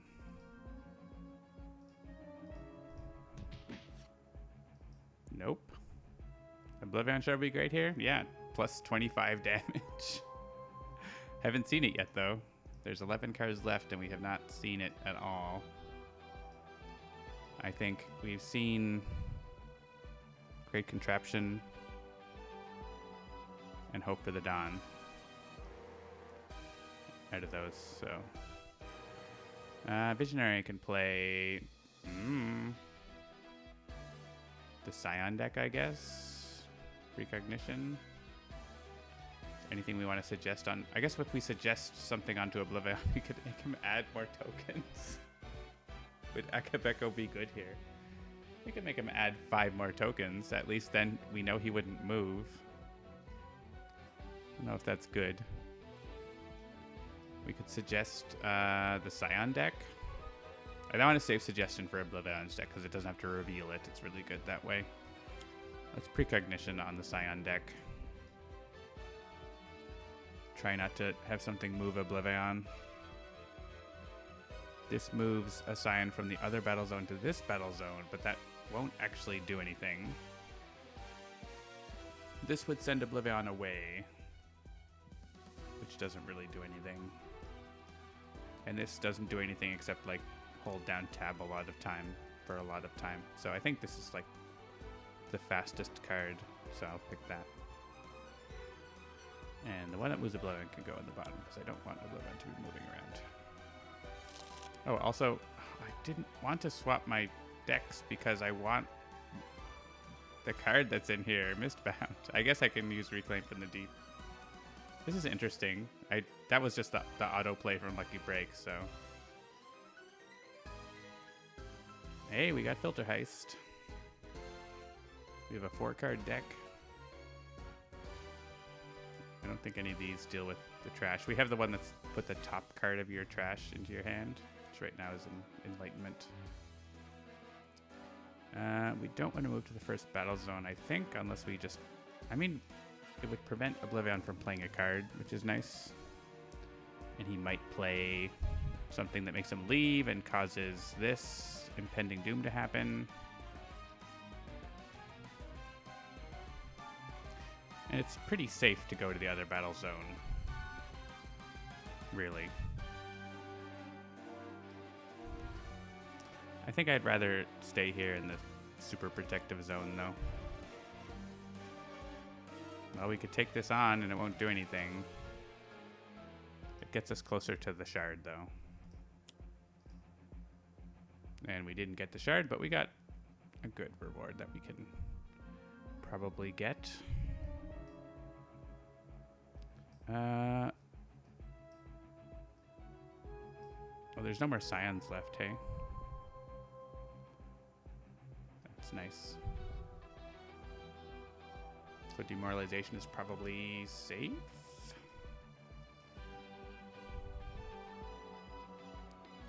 Don't really have anything else to play. Oh, mental divergence. We want to recover. Well, we don't want to recover. Oh, we can recover. No, Mistband's a one-shot. I want to get takedown, but I don't want to block it with a copy of Heroic Interception when I have one in my hand. So I guess it's demoralization.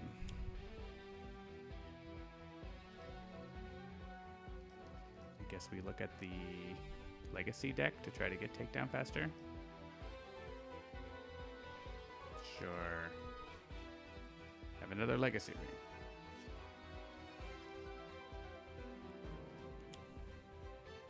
He stays here. He tries to hit us. He can't hit anything.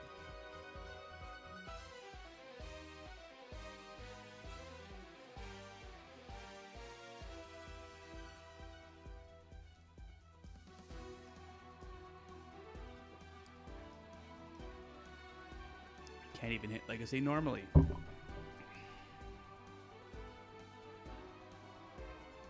Yeah, Lucky Break on Nightmist is interesting / terrifying if you weren't immune to damage or set up.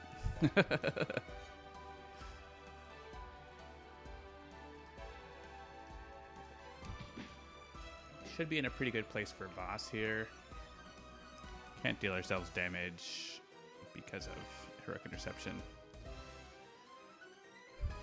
Because we are low HP, but like we have kind of a setup where we can't take damage, so mystical defenses. Well, we're down to back down to 20 tokens. Cursor can save one thing, so I think it's going to be Medico.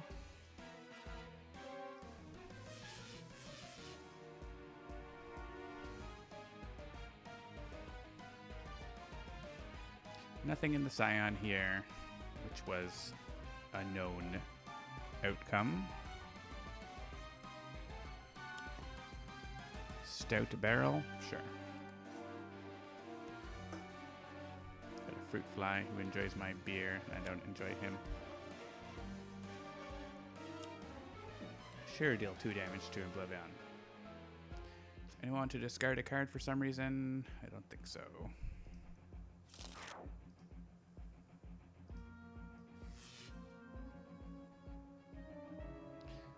Every man's going to be doing a lot of damage. 16 cards in Legacy's hands right now. Hands? Feels weird not dealing damage off of all the healing. Flawless is immune to damage. Yeah, we could shoot the Infinity Cannon, or we could draw 2 cards. But we know that the cards we're drawing are not the ones we want.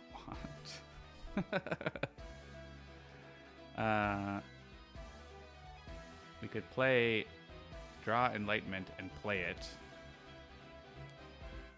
I mean, if we draw, we might not draw Enlightenment actually.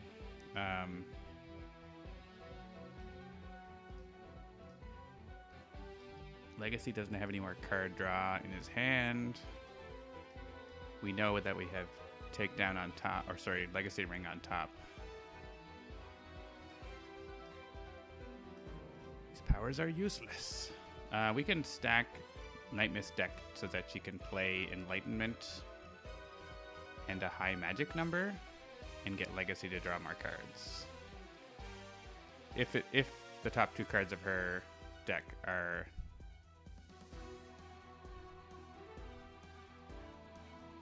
that. So actually we want her to draw 2 cards first. She draws 2 of these.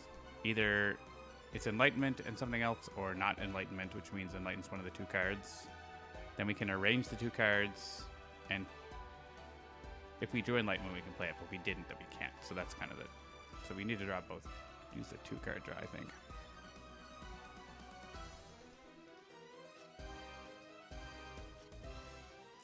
Not draw Enlightenment. Heedless Lash might get Enlightenment. It might get Mistfield Recovery at this point. I guess we could use Turmoil to make sure what it gets, right? I have nothing better to do than mess around with Nightmist deck now. Yeah, Enlightenment on top. Now, let someone play a card. Nightmist. Play Heedless Lash.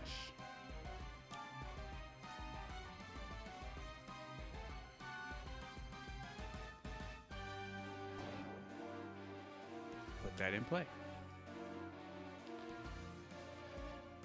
Oh wow, it had a 3 on it. Legacy, draw 3 cards, or Nightmist, draw 3 cards. Legacy's like more likely to draw what we need, and again, that's like +3 damage for Legacy, so. Oh my gosh, give me a takedown. Give me a takedown. 21 damage for Voss. Oh, he hits OblivAeon for 20 damage. Nice.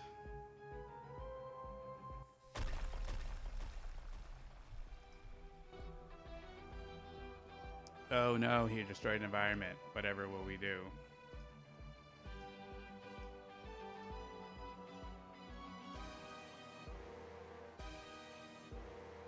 Increase it by 1.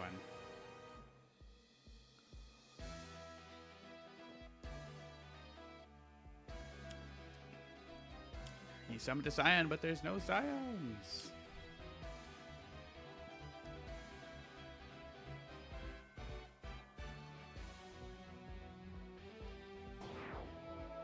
Oh, I accidentally made him kill an Aeon Man. I don't want that.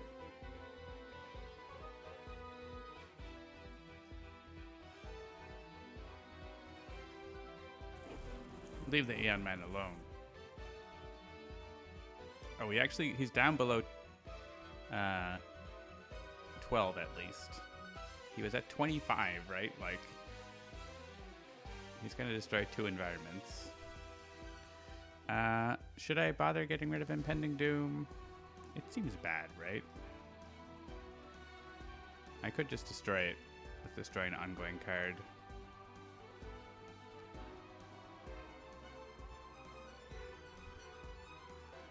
I could also have Tempest pop it on top of the deck, which is nice. Actually, if I destroy it, I could suggest it back onto his deck. Here. That's better. Yeah, so we're not moving. We're using an incap ability to destroy an ongoing card.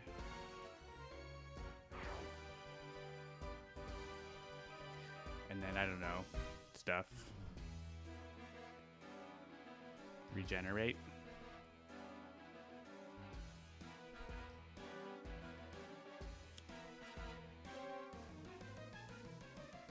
I don't want to use this right now. Let's give... Tempest is going into the safety zone, so heal myself. I'm going to be healing a lot, I guess. You want to give a card draw over to Tempest and a heal?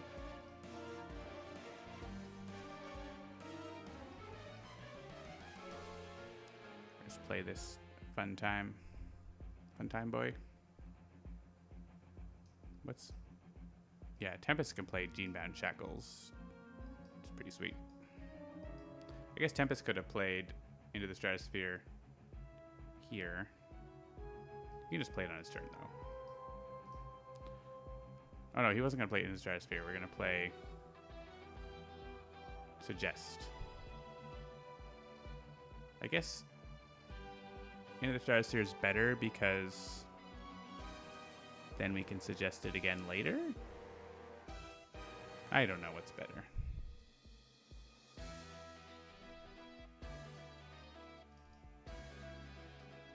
Let's play that.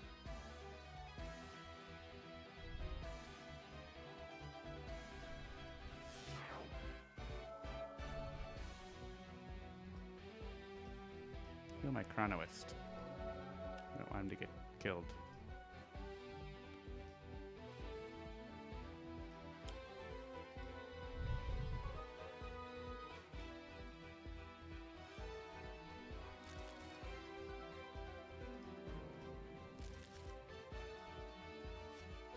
I did not draw any one-shots.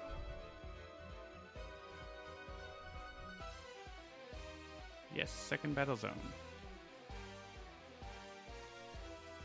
I don't think I want to swap out Farm the Mecha Knight. I think I want Legacy to get that. Or, sorry, to get the Orchestrate the Void, because he can give people card draws.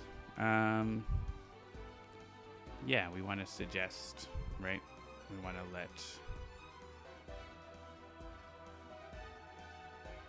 Visionary play Suggestion. Suggest Impending Doom. Oh, Summon Sign is also like... I'm going to keep that for another Suggest if I get it, I guess. This can go like on the bottom.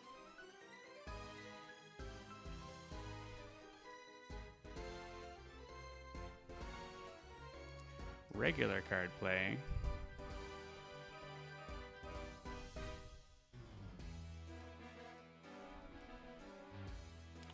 Lightning Slash or Reclaim from the Deep. Do we want that yet?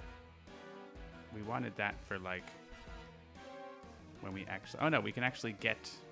Oh, it's Mistbound now. It's like perfect. She has 0 cards on her deck. Alright, we don't want any of those. We don't want these because we want Takedown. We want Mistbound on top.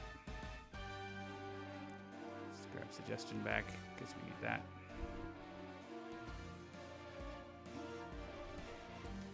And we don't really need Cleansing Downpour. We're immune to damage, like we have another Heroic Interception. Do some damage.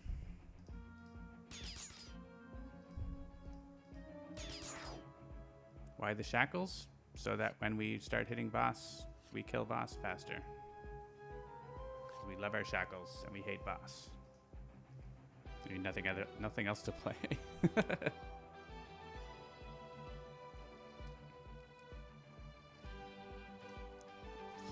Seraph. I guess I could have healed Seraph so that he could hit himself. I could hit the T-Rex spot. Oh, I can't. I can't even hit Seraph. Everyone draw a card. Ooh, Vicious Cyclone. That's nice. Danger Sense. Mistbound. Weird. Who put that there? Who put Suggestion there? Hey, Jean-Marc. Long time since I've seen you in the Twitch chat. It's still going. It's only 11:30. We're doing Challenge OblivAeon. Let's take on this objective. That seems good for us. Oh no, Heroic Interception was destroyed. Whatever will we do?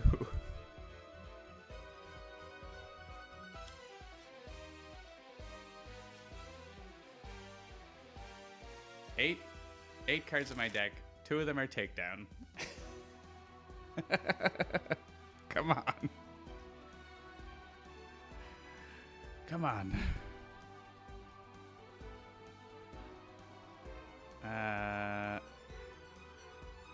If I allow someone else to play a card, I actually get a token, but I want to play Heroic Interception.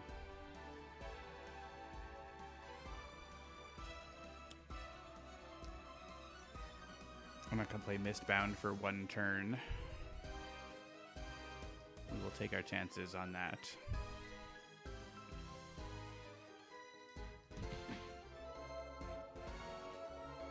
What I wouldn't give for a shard, and the next reward is, of course, a useless one. Oh no, Seraph! I didn't draw a Takedown, did I? No, of course not. I would have, like, screamed and enjoy. 2. Nothing. What I just read over there, Lou Dolphins, that nothing ever tops Mr. Fixer's bottom.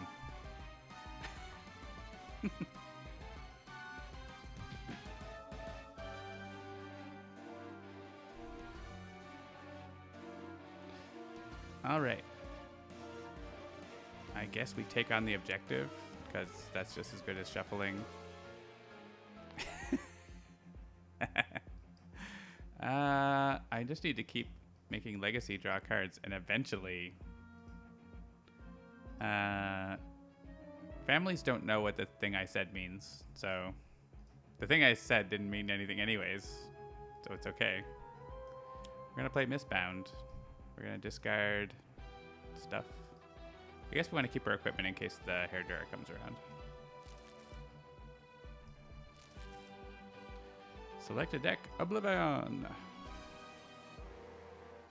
Oh, I could get to Hope for the Dawn, I guess.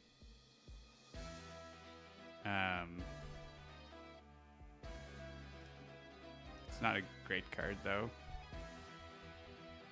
It's like just as good as shooting this once. Basically. Not really worth the time. I'd rather draw for another copy of Mistbound.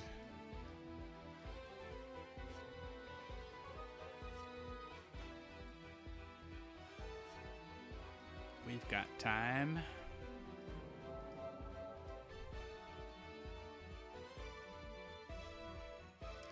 Lucky Break reveals OblivAeon.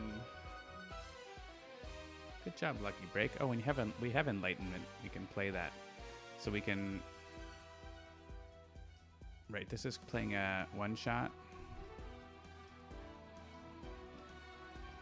Let me draw a card. Doc.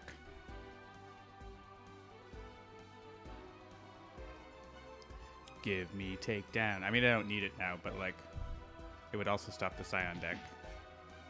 Takedown!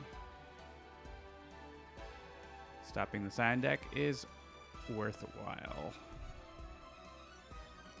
Tempest has a one-shot.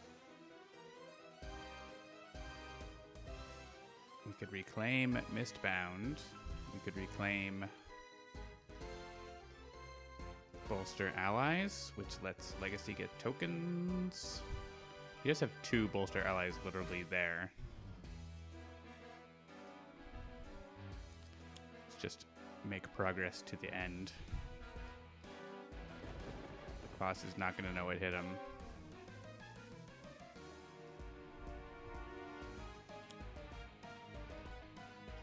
I get to have Legacy draw 1 card.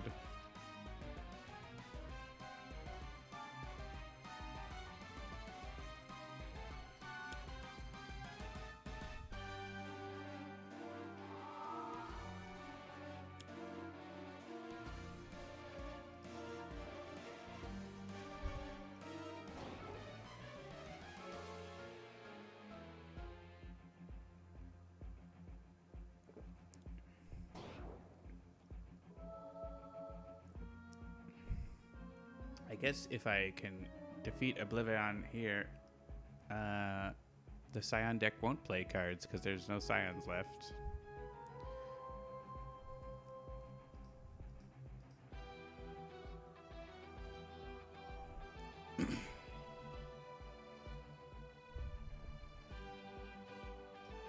No, I do not want that. I can Lightning Slash for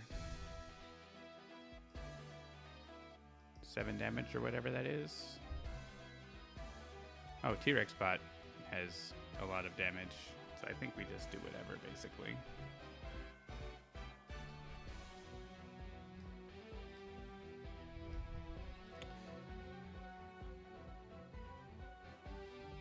Citizen Storm, why are you lame?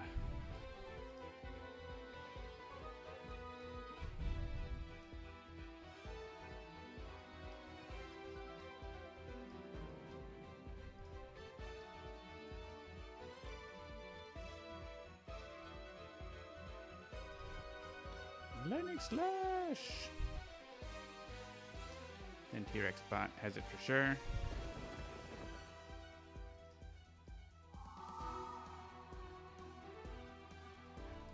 Guess we'll play Mental Divergence and then you have it. So when Voss takes over, it regains 50 hit points. Move it to the OblivAeon play area. Remove the OblivAeon booklet from the game. Counts as OblivAeon, is immune to its own damage and environment damage, and is not a Scion. If it's destroyed, you win. In caps, do not replace heroes. Environment targets try to hit us, and they can't, and add the token, sure.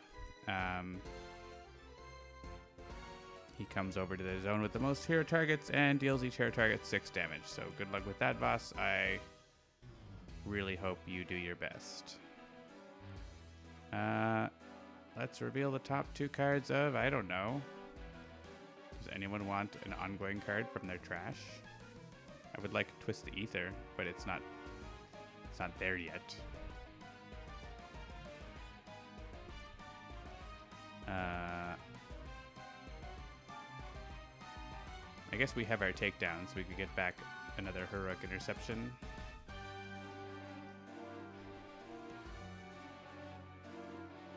Not that we need it.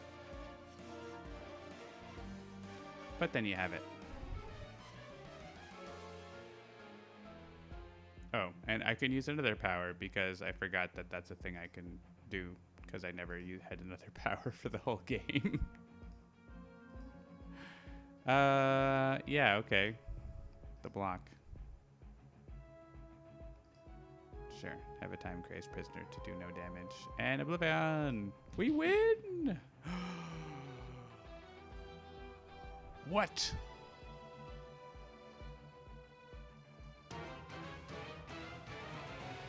You mean those infernal machines have proved to be my undoing?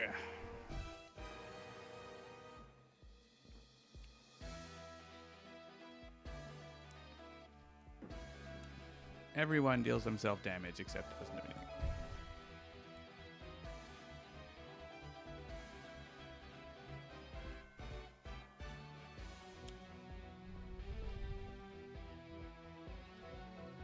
Oh no. I guess we'll save the Chronoist because Medico is doing this. Oh, there's 2 of them, but doesn't matter. Well, I guess that saved the Chronoist a little bit, didn't it? Save the Chronoist. I got 20 favorite tokens but didn't win. Yeah, there's a bug. I didn't win. What's going on? Now Medico is the high. Oh no, he's not the highest because Nightmist is just randomly healing for other things. I don't know. Oh no.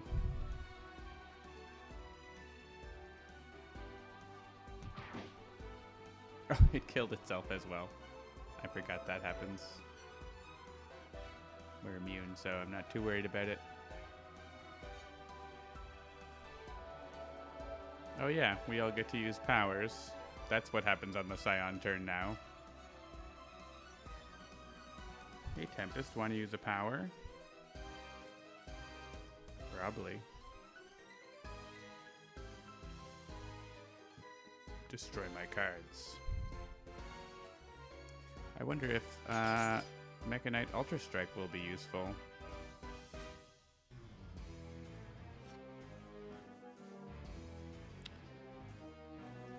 Nightmist is actually going to shoot her Infinity Cannon. Because we have no need for more missed bounds, really. Legacy can play bolster allies.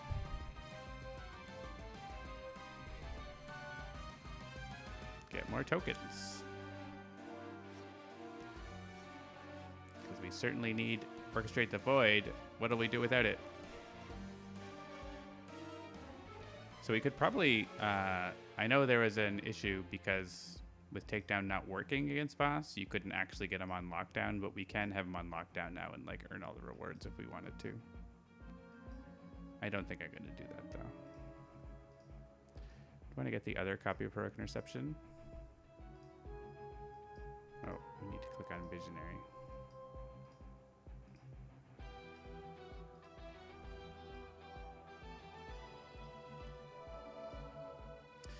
No, Picross, it's been an easy win for the last hour, at least.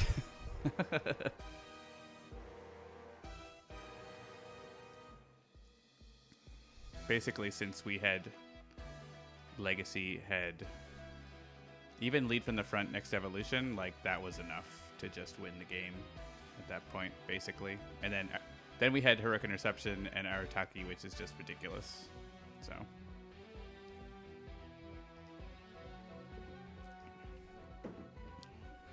we just can't take damage now. He can still, but he can't play cards, right? He can't play cards, he can't hit us. He doesn't advance any of these things. He does advance the Inevitable Destruction once in a while with the environment, whenever it plays a target, but that's the only thing. And we could probably like try to manage the environment to not play targets if we wanted to. The last wager. I would love to get the shard. That would be silly, but I think we just kill him on Tempest turn here, so it doesn't really matter.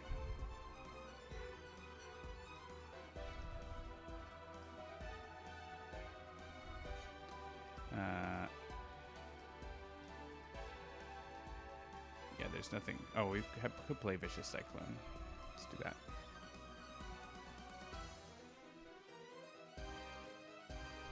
A non-shard victory. Did not even see the shard.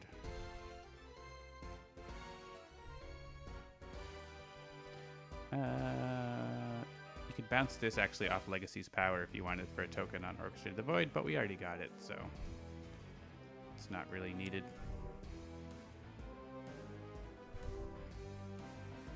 Hey boss, here's a Cyclone. Hey Logan the Hammer. Welcome. This is Sentinels of the Multiverse. It is a cooperative comic book card game, and we are playing the ultimate battle against the ultimate enemy of the multiverse. We don't need to heal. Let's deal damage instead.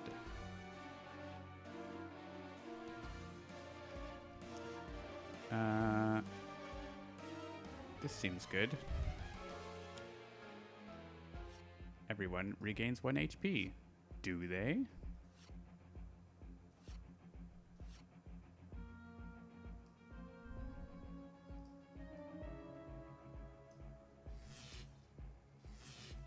Oh, that's weird.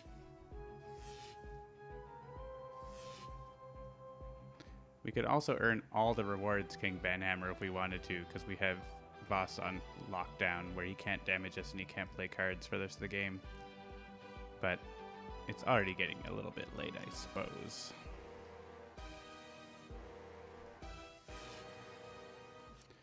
Yeah, Logan the Hammer, it's on iOS, Android, and Steam. I'm playing on Steam right now. We can play cards. Wow. I'm just sort of have a really good setup. That's why I'm being very cavalier at the moment. Sometimes you just kick butt though, right? Tempest play cards.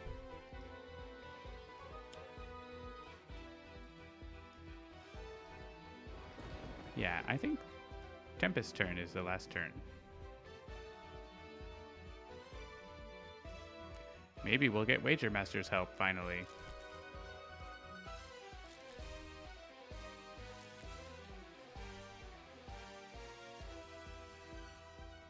I mean, we have lots of equipment cards. Not a one-shot. A one-shot. Not a one-shot. A one-shot. We still didn't get the other copy of Takedown yet.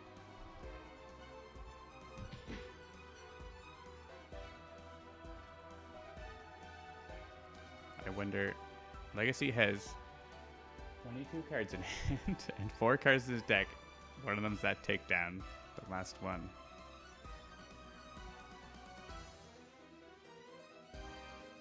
Uncle Slam. I don't Yeah, wow. That's a blast from the past. I'm glad you enjoyed it. It is unfortunately relegated to the history books at this point. But that was our first game, yeah. All right. Citizen Storm. Oh, I won't be able to do this on Tempest's turn because I don't get it until the end of his turn. I mean, Citizen Storm, Tempest, it's pretty sweet. But we're not doing that.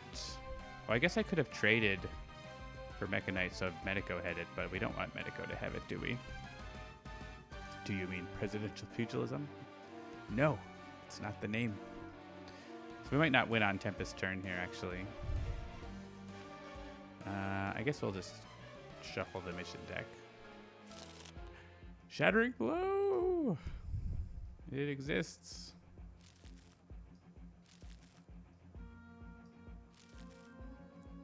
We deal 4 damage with each one. I wonder what form the Mecha Knight would do.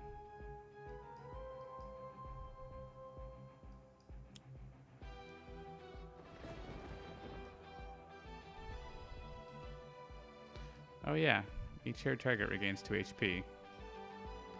LOL. I think actually this is the end. You want Uncle Sam's return to punch a certain president? Yeah. Also, I don't know if we would actually do it though, right? No one would want to actually work on that. Oh. He's still alive. Discard. Discard.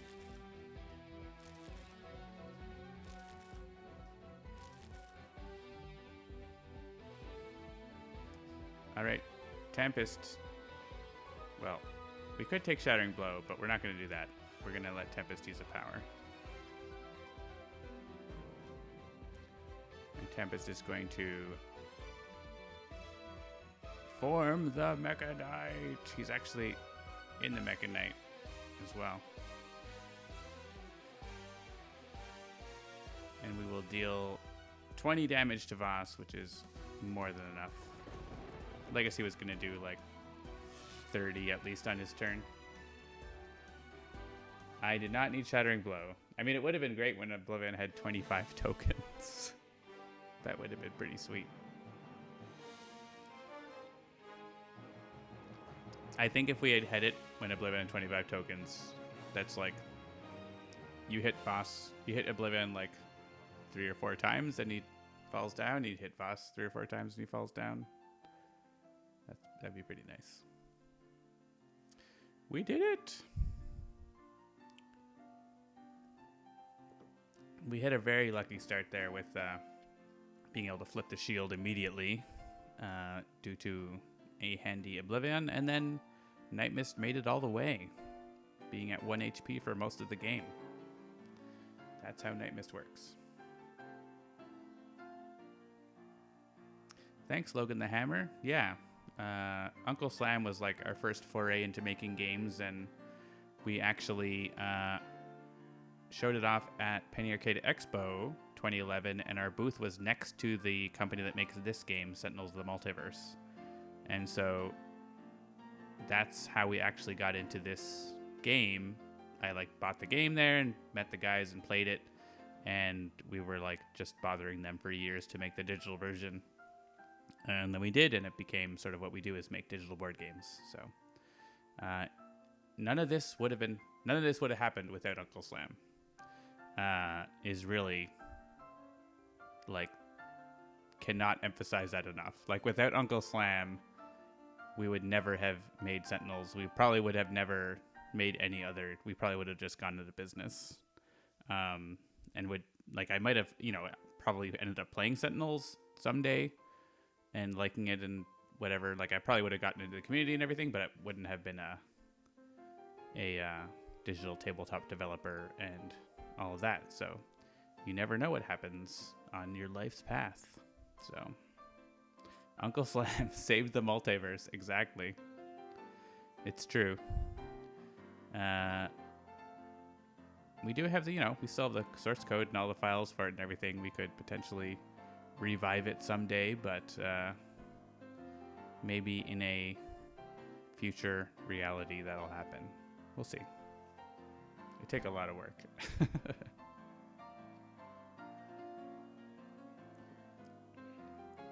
We're pretty happy with our focus on digital tabletop now, so.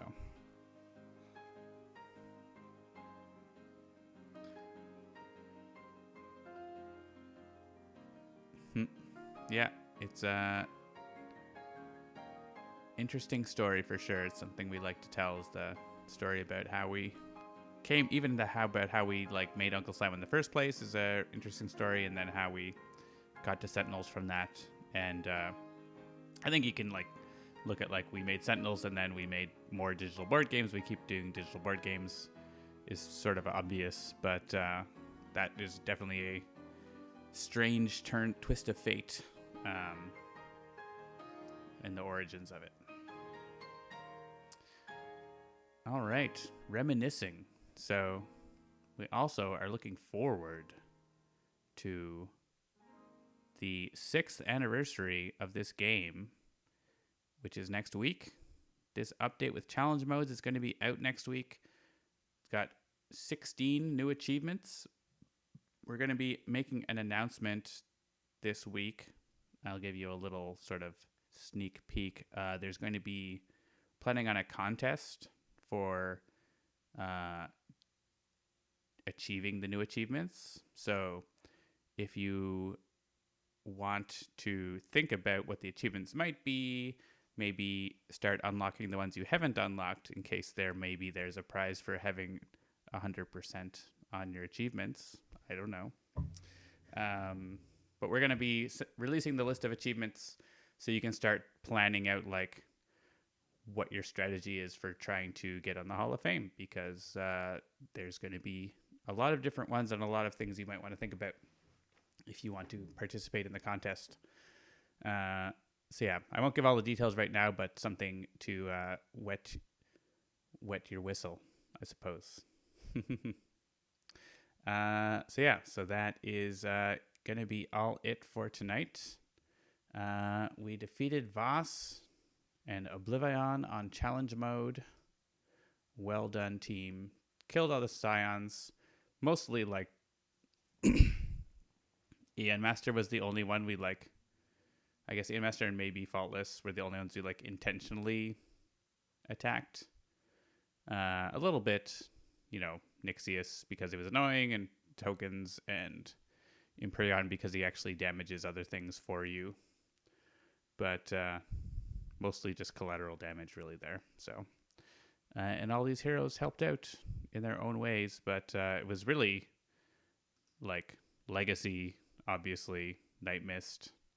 Visionary was pretty strong in the game. All these characters were really the core of it, and these characters helped at the start, but they also took like 25 damage in the first turn. So they helped, but they did not carry it all the way through. Yeah, Logan, check it out. I will let you know there is usually a sale around the anniversary, so you might want to check it out for that. But I cannot say more. You can just look at the past 6 years and see the pattern for yourself. All right. I'm going to call it a night. It is literally midnight here in the Atlantic bubble. So stay safe, everyone. Wear a mask. Be kind to one another. And protect one another these days. And really all days, but obviously sometimes matter more than others. So we'll see you next time. Good night.